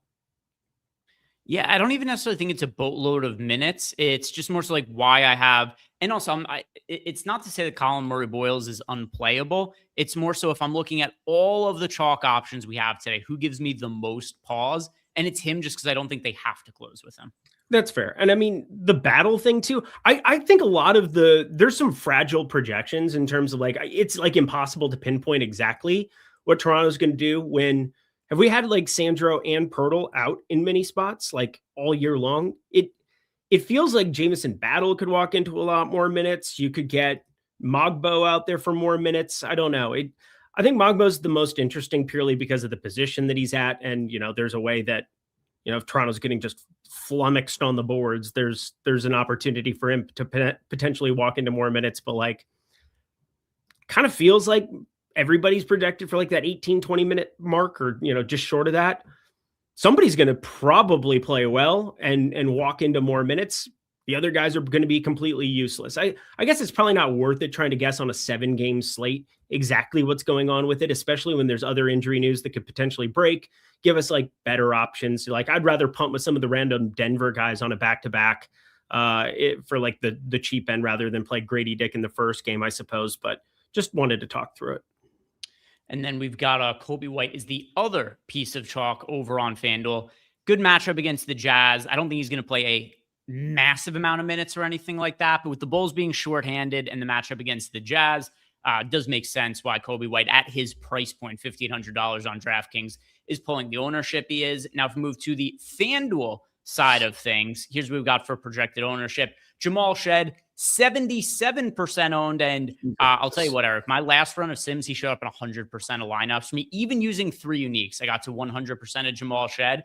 While he is cheap, like he is over on FanDuel, in addition to being a point guard, he also has, like I said, the MP point guard and shooting guard. So Jamal Shed, I find him very difficult to get away from over on FanDuel. Scotty Barnes, really popular. James Harden, really popular. Already think he looks really good. And then also the potential for Kawhi to be rolled out to make Harden potentially look even better. Then you got Brandon Ingram as our final player, over 40% owned. And then you've got 36% ownership going to Brook Lopez. Nobody more than 25% owned beyond those players.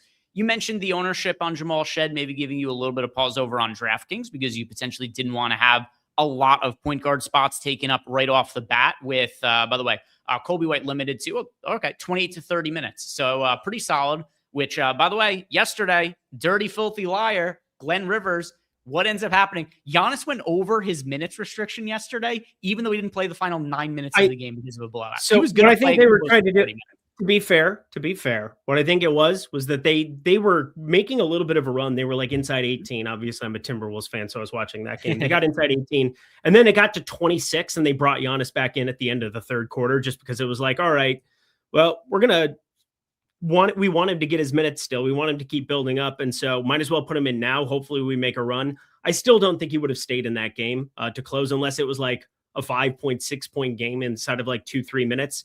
So I think it was kind of a deal that happened on a whim just because of the flow of the game. And it went very, very south. But yeah, Glenn Rivers, I'm never that mad to just pile on. He's still a damn dirty liar. Yeah, I'll go with that.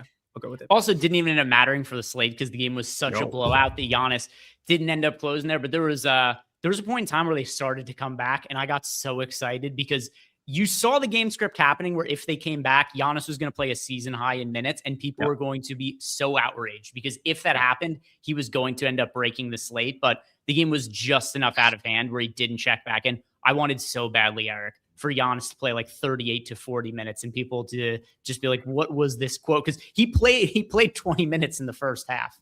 He sure did. It was wild stuff. But yeah, again, they were getting their absolute shit pushed in. So there was never at any point a spot where it was like, oh yeah, Giannis is probably going to play 36 minutes today, 37 minutes. My guess is that it was calculated purely because it was the end of the third quarter. They went back on a run. It got to 26 and it's like, all right, well, we're going to put Giannis in now and hopefully we can make a run. And then I'll bring him back in to close it out. But didn't matter. He got to sit with his 2 brothers, or I guess 1, because the other was in the G League right now. So I got to have some good brotherly bonding time on the bench.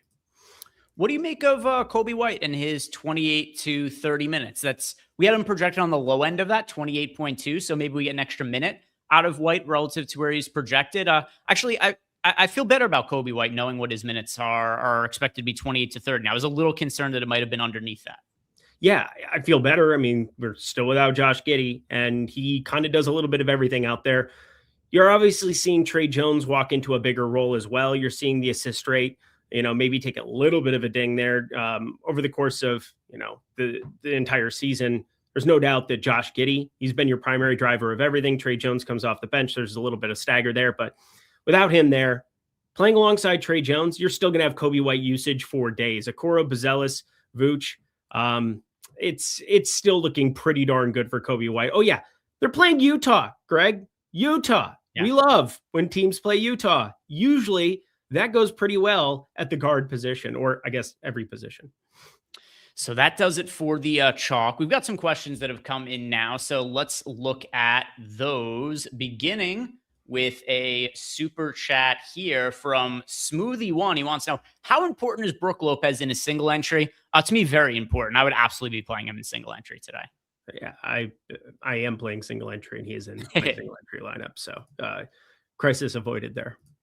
Yeah, I say play him in single entry today, Smoothie. Then we've got Neon. Especially, you know what also really helps? We kind of alluded to this before, but just the start time of the game. Like, let's say something insane happens where a ton of value is to be opened up post-lock. It's nice to have some exposure to, which, we've got a handful of key players questionable on the injury report. it's nice to have good plays in the late game, like Brook Lopez, like James Harden. You're happy if you play them, but it also gives you flexibility in case shit really hits the fan, which you never know in NBA DFS. Sometimes the court gets wet and game gets canceled. Sometimes players get ruled out on all kinds of 2 weeks for Kalshi to give me my money back, Greg. I put combos together. It's like the first time I ever was like, hey, this seems fun. There's actually an edge to this. And then I just sat around and waited for my money for 2 weeks, or like a week, I guess it's been. But they just gave me my money back on that yesterday. Good times. Good times. But bitch better have my money. Better have my money. Next question, it is from Ace of Spade. His normal question, he wants to know about DK tiers, Eric. So let's pull that up. And let's see. Give me your DK tiers. Tier 1. Yeah. Ooh, this is an interesting one. I'm going to go James Harden. Interesting. This is fun. I might actually play tiers. I just clicked on like the $100 single entry. This would be fun. No, actually, the people in it, we are not going to play against them.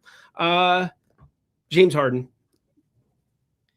All right, tier 2, where we have, by the way, the other options in tier 1 were Maxey, Kawhi, and Murray. Tier 2, we've got Donovan Mitchell, Jalen Brunson, Cat, Joel Embiid, and then Trae Young, who is out, and they're just making up additional injuries to give him. The Wizards do on their injury report to justify not playing him. Tier 2 for me, that is going to be Joel Embiid. Brunson. Okay.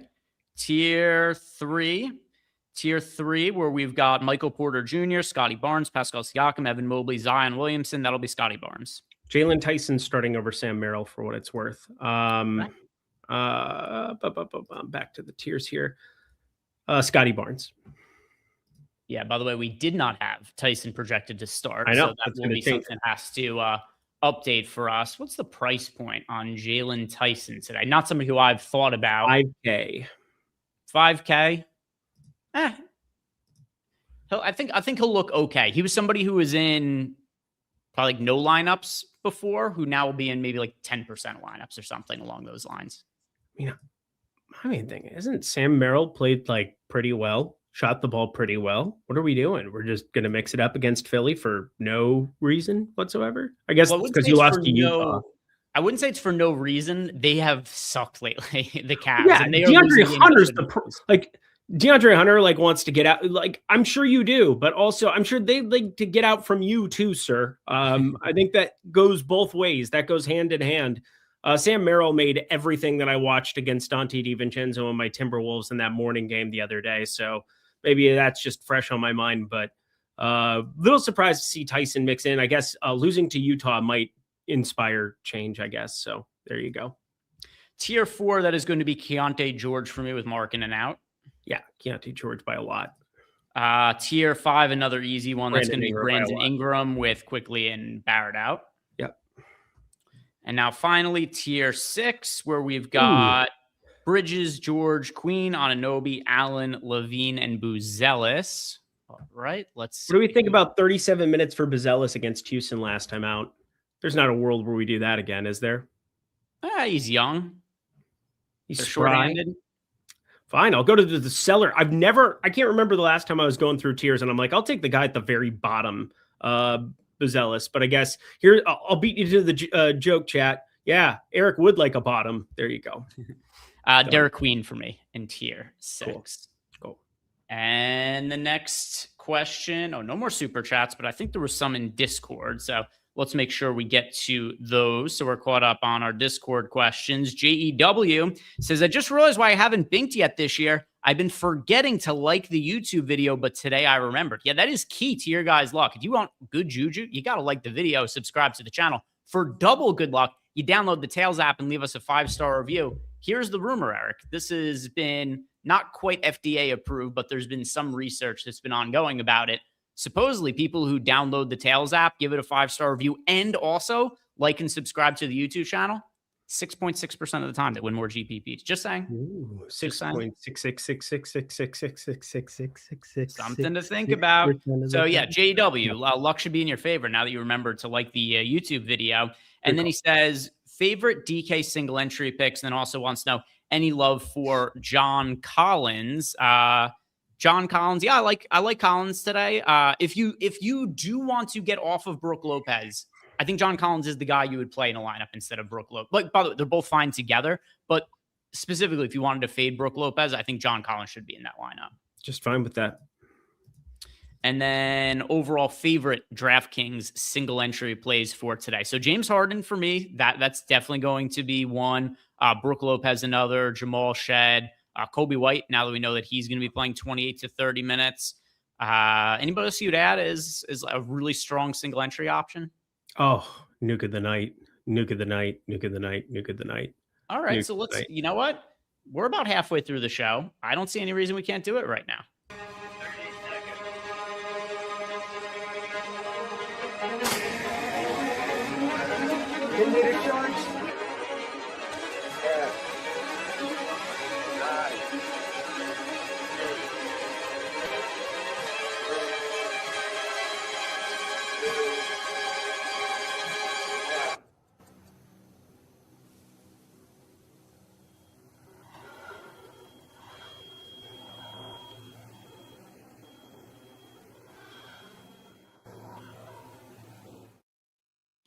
Well, Eric, my friend, my nuke of the night last night struck out in a big way. I had Victor Wembanyama. He did not end up being a good pay-up option. He didn't see any kind of increase in playing time moving into the starting lineup. He just struggled against OKC. First time the Spurs have dropped a game to the Thunder this year. They moved to 1-3 against the Oklahoma City Thunder in this NBA season.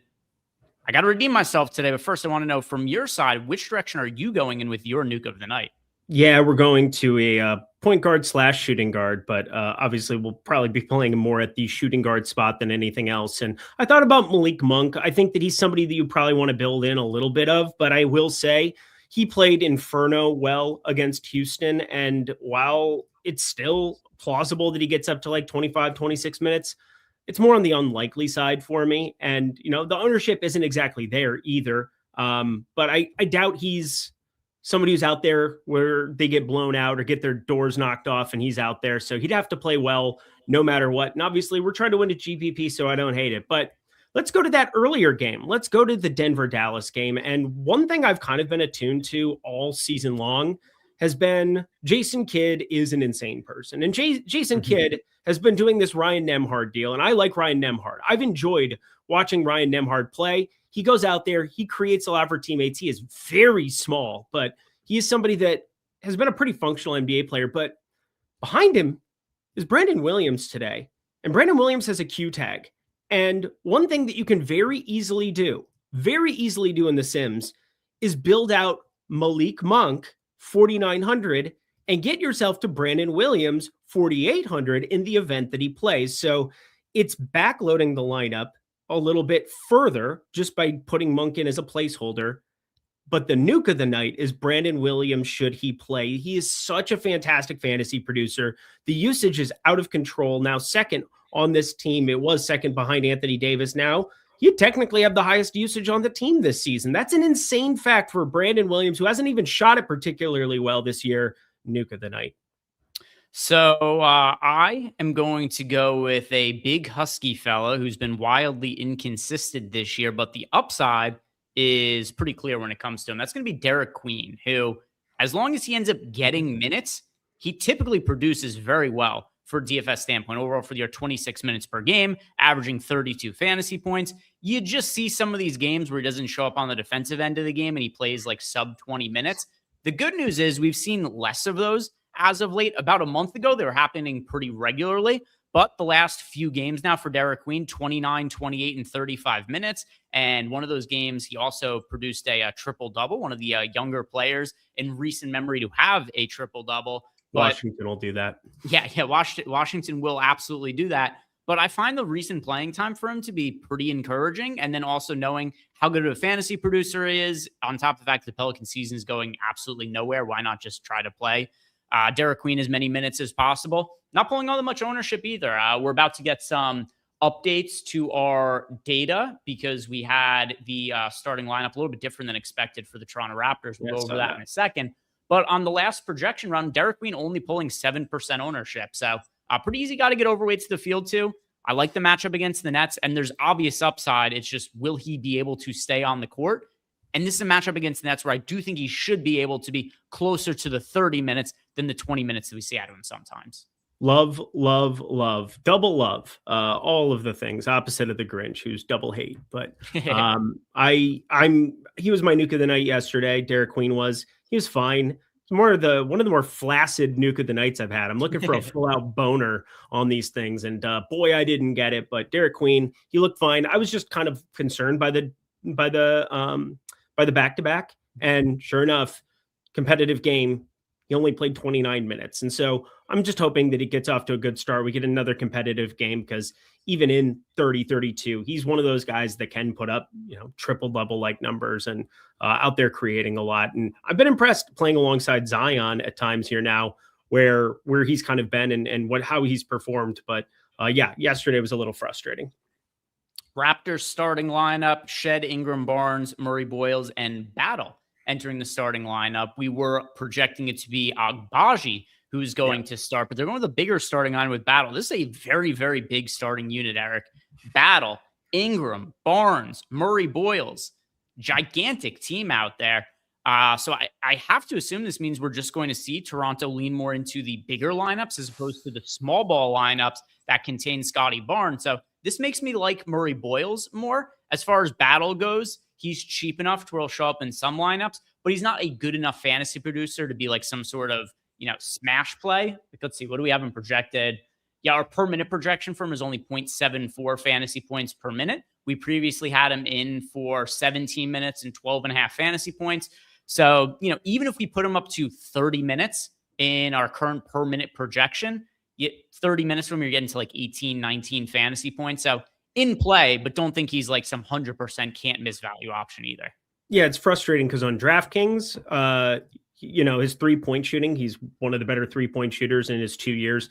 Not a lot of minutes, obviously, there. So it's not like you would qualify for anything in particular, but like he's been an unbelievably good shooter. And 3,200 on DK, you get the little bit of a bump for that there. If he gets to 20 plus minutes, he's somebody that might show up in a lineup or two.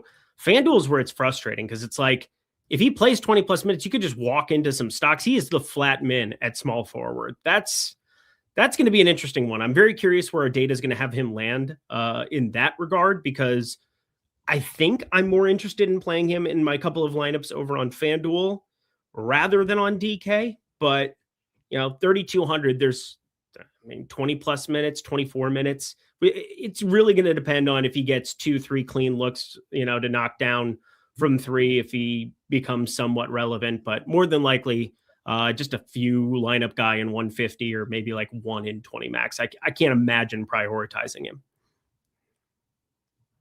All right, we just got a projections update, so presumably this will be the Toronto starting lineup. It is, because we got Battle there, and we've got Battle, and we upped his minutes. See 17.31 fantasy points as a projection now. At $3,200, it's not unplayable or anything like that. He's just not a guy who's going to show up in a ton of lineups. As far as the rest of the players that we have now on the Raptors, 45 fantasy points for Scotty Barnes at $8,500. Brandon Ingram, just under 42 fantasy points at $7,600. Jamal Shed, 31.5 fantasy points at $4,700. We got Colin Murray Boyles now at 29.5 fantasy points at $5,300. And then the projection we had before on Battle. What do you make of our projection on him? Does it change your outlook on him in any kind of way? No, I had a pretty good sense of what we were going to do with it. It's fine. Again, 17 and change. It's whatever. Again, like 1 in 20 kind of a deal. What did we get to on FanDuel? Because I was just finishing up the FanDuel stuff, and I want to know at the flat min what that kind of looks like at 3,500. Because if he's completely unowned, this came out late enough, and it's small forward. It's not a position that I think we're like particularly lacking in, like we have on some other slates. Like you can still play Kawhi there. Cooper Flag has 48 different positions you can play him at.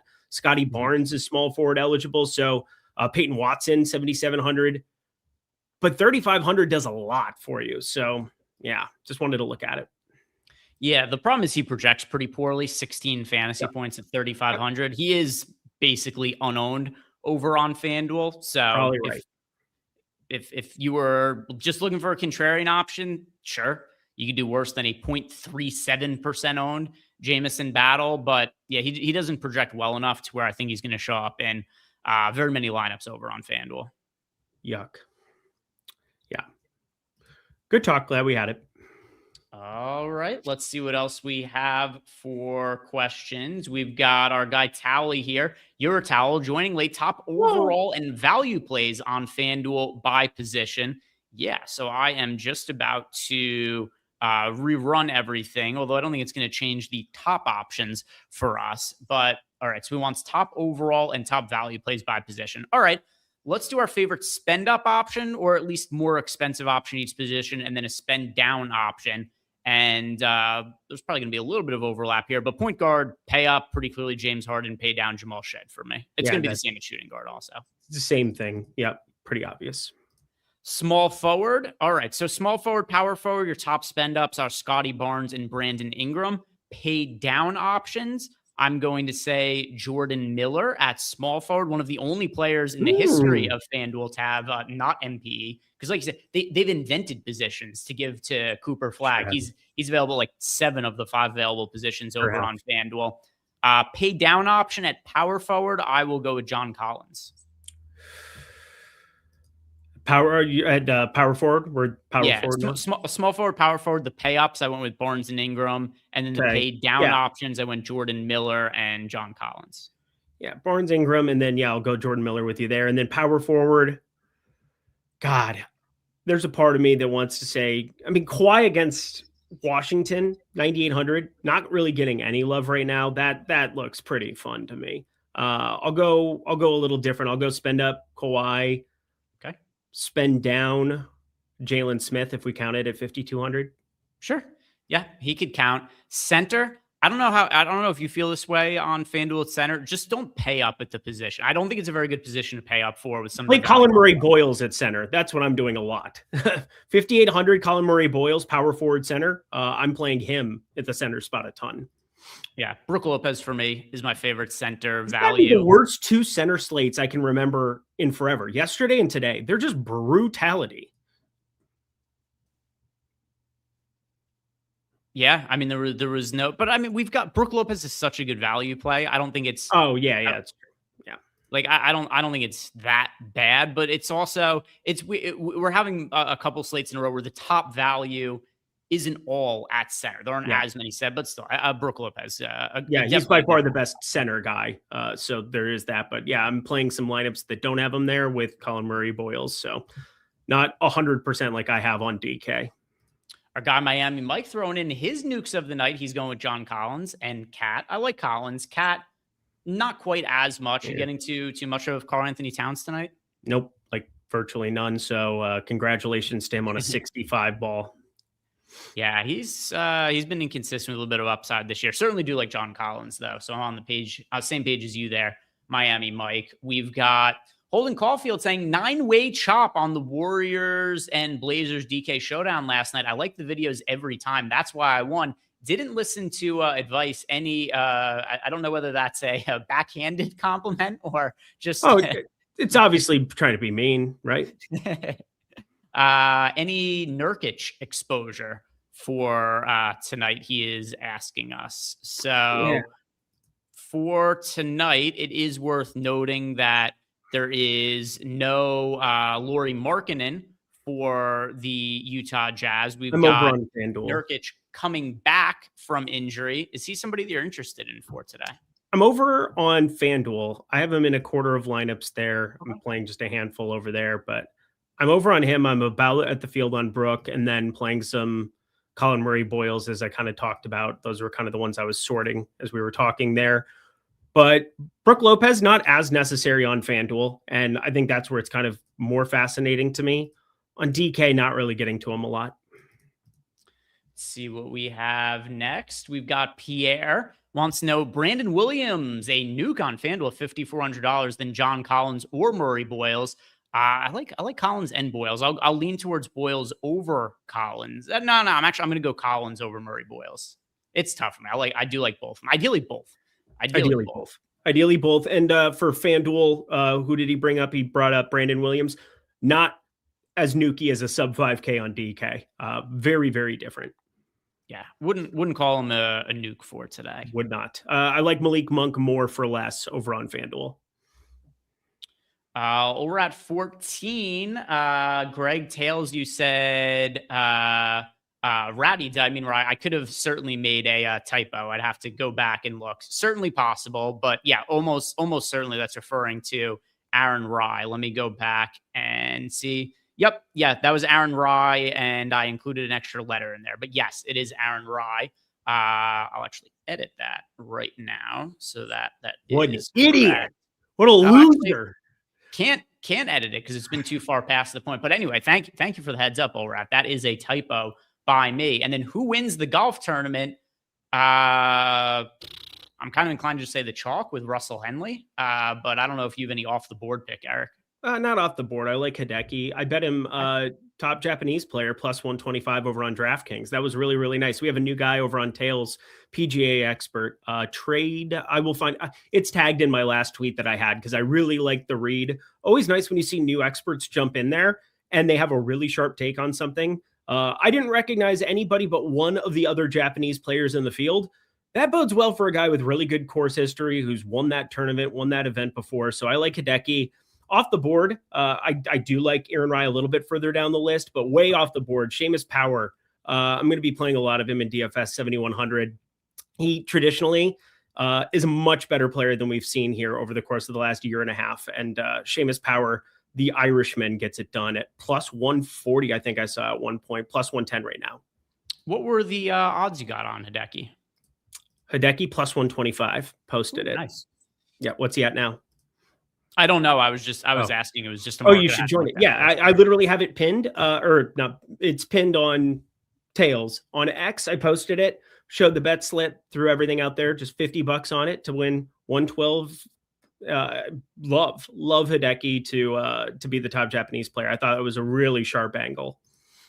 Yeah, we do have, like I mentioned before, PGA starting back up for tomorrow. If you want to sign for any of the packages we have at Stochastic, links to sign up are down below in the YouTube description box. You could also take advantage of our link join offer, sign up with any of our affiliate partners to get a free month. And then also, if you're looking for some betting advice or other DFS tips, you can go over to Tails as well. Mentioned I've got my DFS write-up, which, as Olrat just pointed out, I fucked up the spelling of Aaron Rye and actually included an extra letter in his name. But that aside, I do have some data from the Sims there. No soup for you. And in addition to that as well, lots of other betting cons that's gone up. We recently brought a handful of PGA content creators over to Tails. So if you are looking for anything PGA bets, PGA DFS stuff, you'll be able to find a lot of that over on Tails.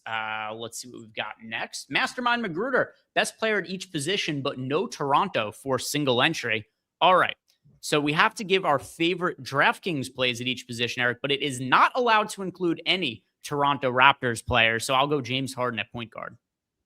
Well, that's next level. I'll go James Harden. Shooting guard, that'll be Kobe White. Kobe White by a lot. Small forward, I'm going to go with a lower owned player in Michael Porter Jr. I'll go Kevin Huerter. Power forward, I'll go with my nuke of the night in Derek Queen. Colin Murray Boyles. And then center, that'll be Brook Lopez. Brook Lopez. No, he said no Raptors players. You said Murray Boyles. Oh, well, fuck you. Let's go to Precious Achiuwa. Okay, and let's see what we've got next here. Smoothie. Cooper Flag, smoothie nuke of the night. I care. Okay. All right. Anybody that you're going to be changing around if PJ Washington is out? Probably get a little bit more of that side of it. I mean, I boosted. So I was talking before the show that I wasn't going to boost anything. And the more we keep talking through stuff, I boosted Peyton Watson. I boosted some of the guys in that game that I think are just like the Super Saiyan ceiling guys. I think Brandon Williams was already somebody that I was getting to, but now I'm just getting to him in a far more prominent fashion. I'm not going to play Caleb Martin. I had talked through the Caleb Martin thing, and then we got the Dwight Powell starting, and I had to get off of all the Musa Cisse in the entire universe. That was awful slate. But I look at PJ Washington, probably just makes all of the guards look really, really, really good to me. It's not like Denver's playing any kind of bigs on the other side. This is actually a pretty good spot to maybe not have PJ Washington out there and just play all the guards on the Dallas side. Yobi Trice, can you please recommend a forward for DraftKings? And he says for $6,600 or less. So $6,600 or less, and it can be any forward. Who fits the bill for you there, Eric?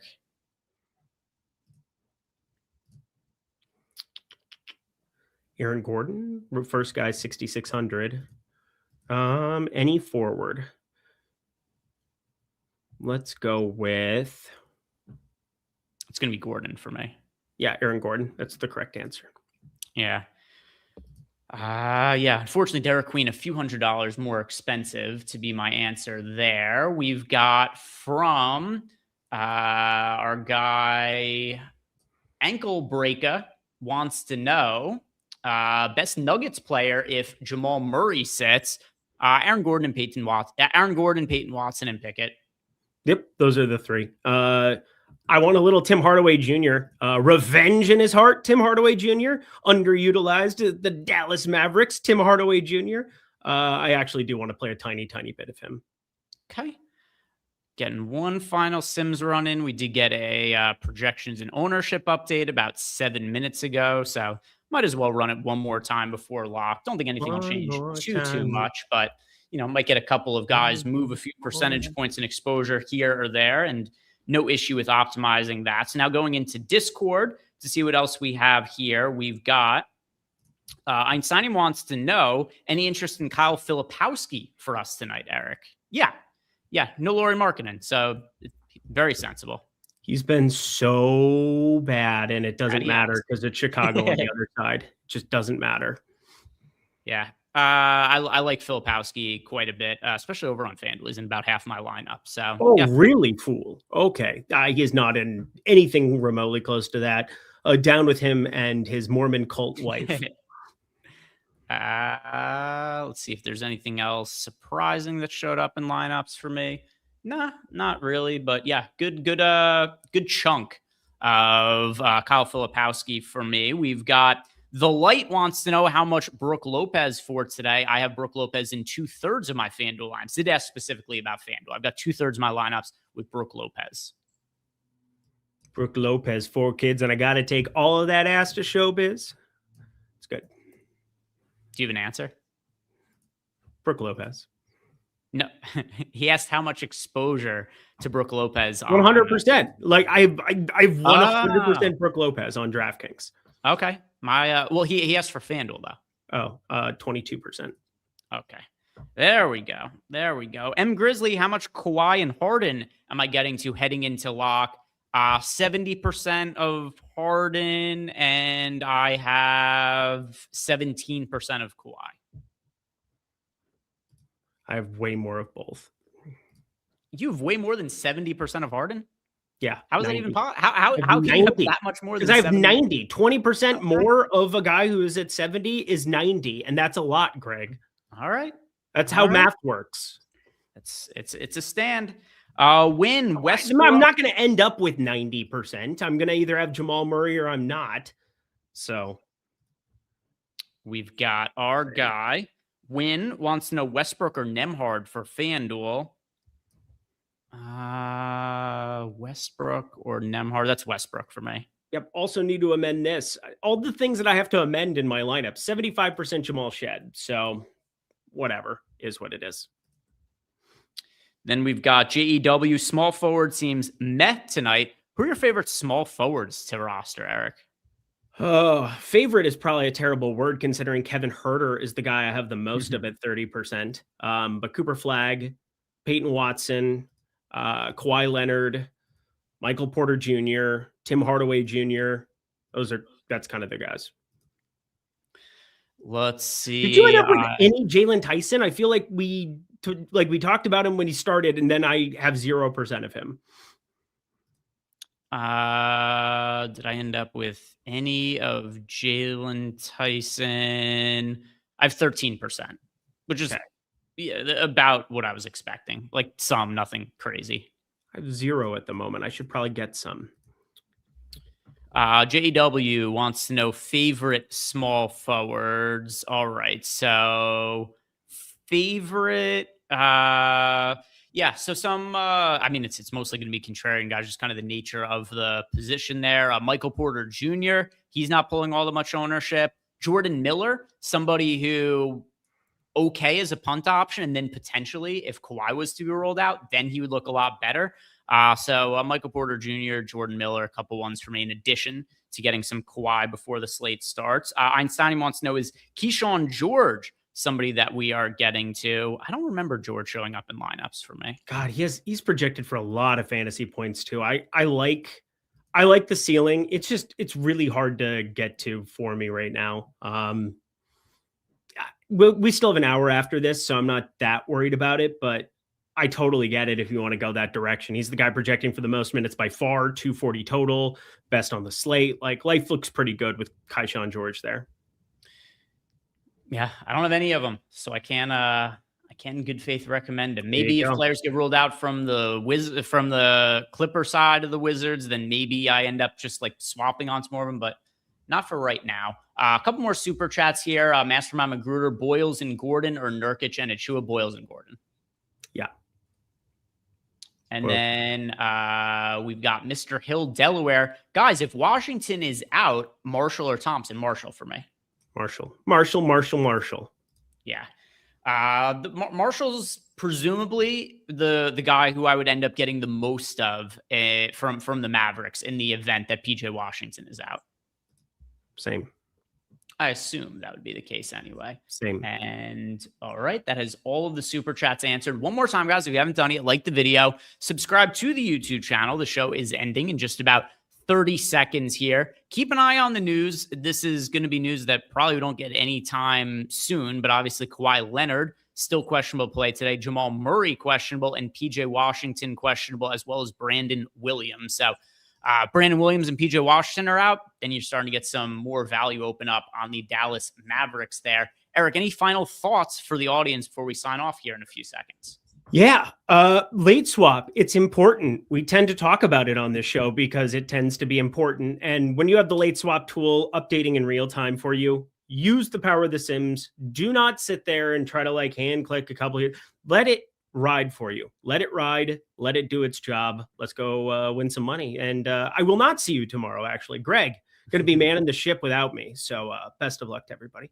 If you guys haven't done it, like the video, subscribe to the YouTube channel, check out Eric and I and everybody else over at Tails. Totally free to use the app and make yourself some money. We got plus EV bets over there. We got fun parlays and things like that. I got my bankroll building content, which is up about 3.5x since the start of the season. We started at $100 with recommended bet sizes and grown that to right around $350. I forget the exact amount. It's at like $340 or $350 or something at this point. So go follow those bets. I track them all. They've been profitable over the course of the season. Other than that, guys, thank you all very much for watching. Good luck with your lineups tonight, and we will see you back here tomorrow.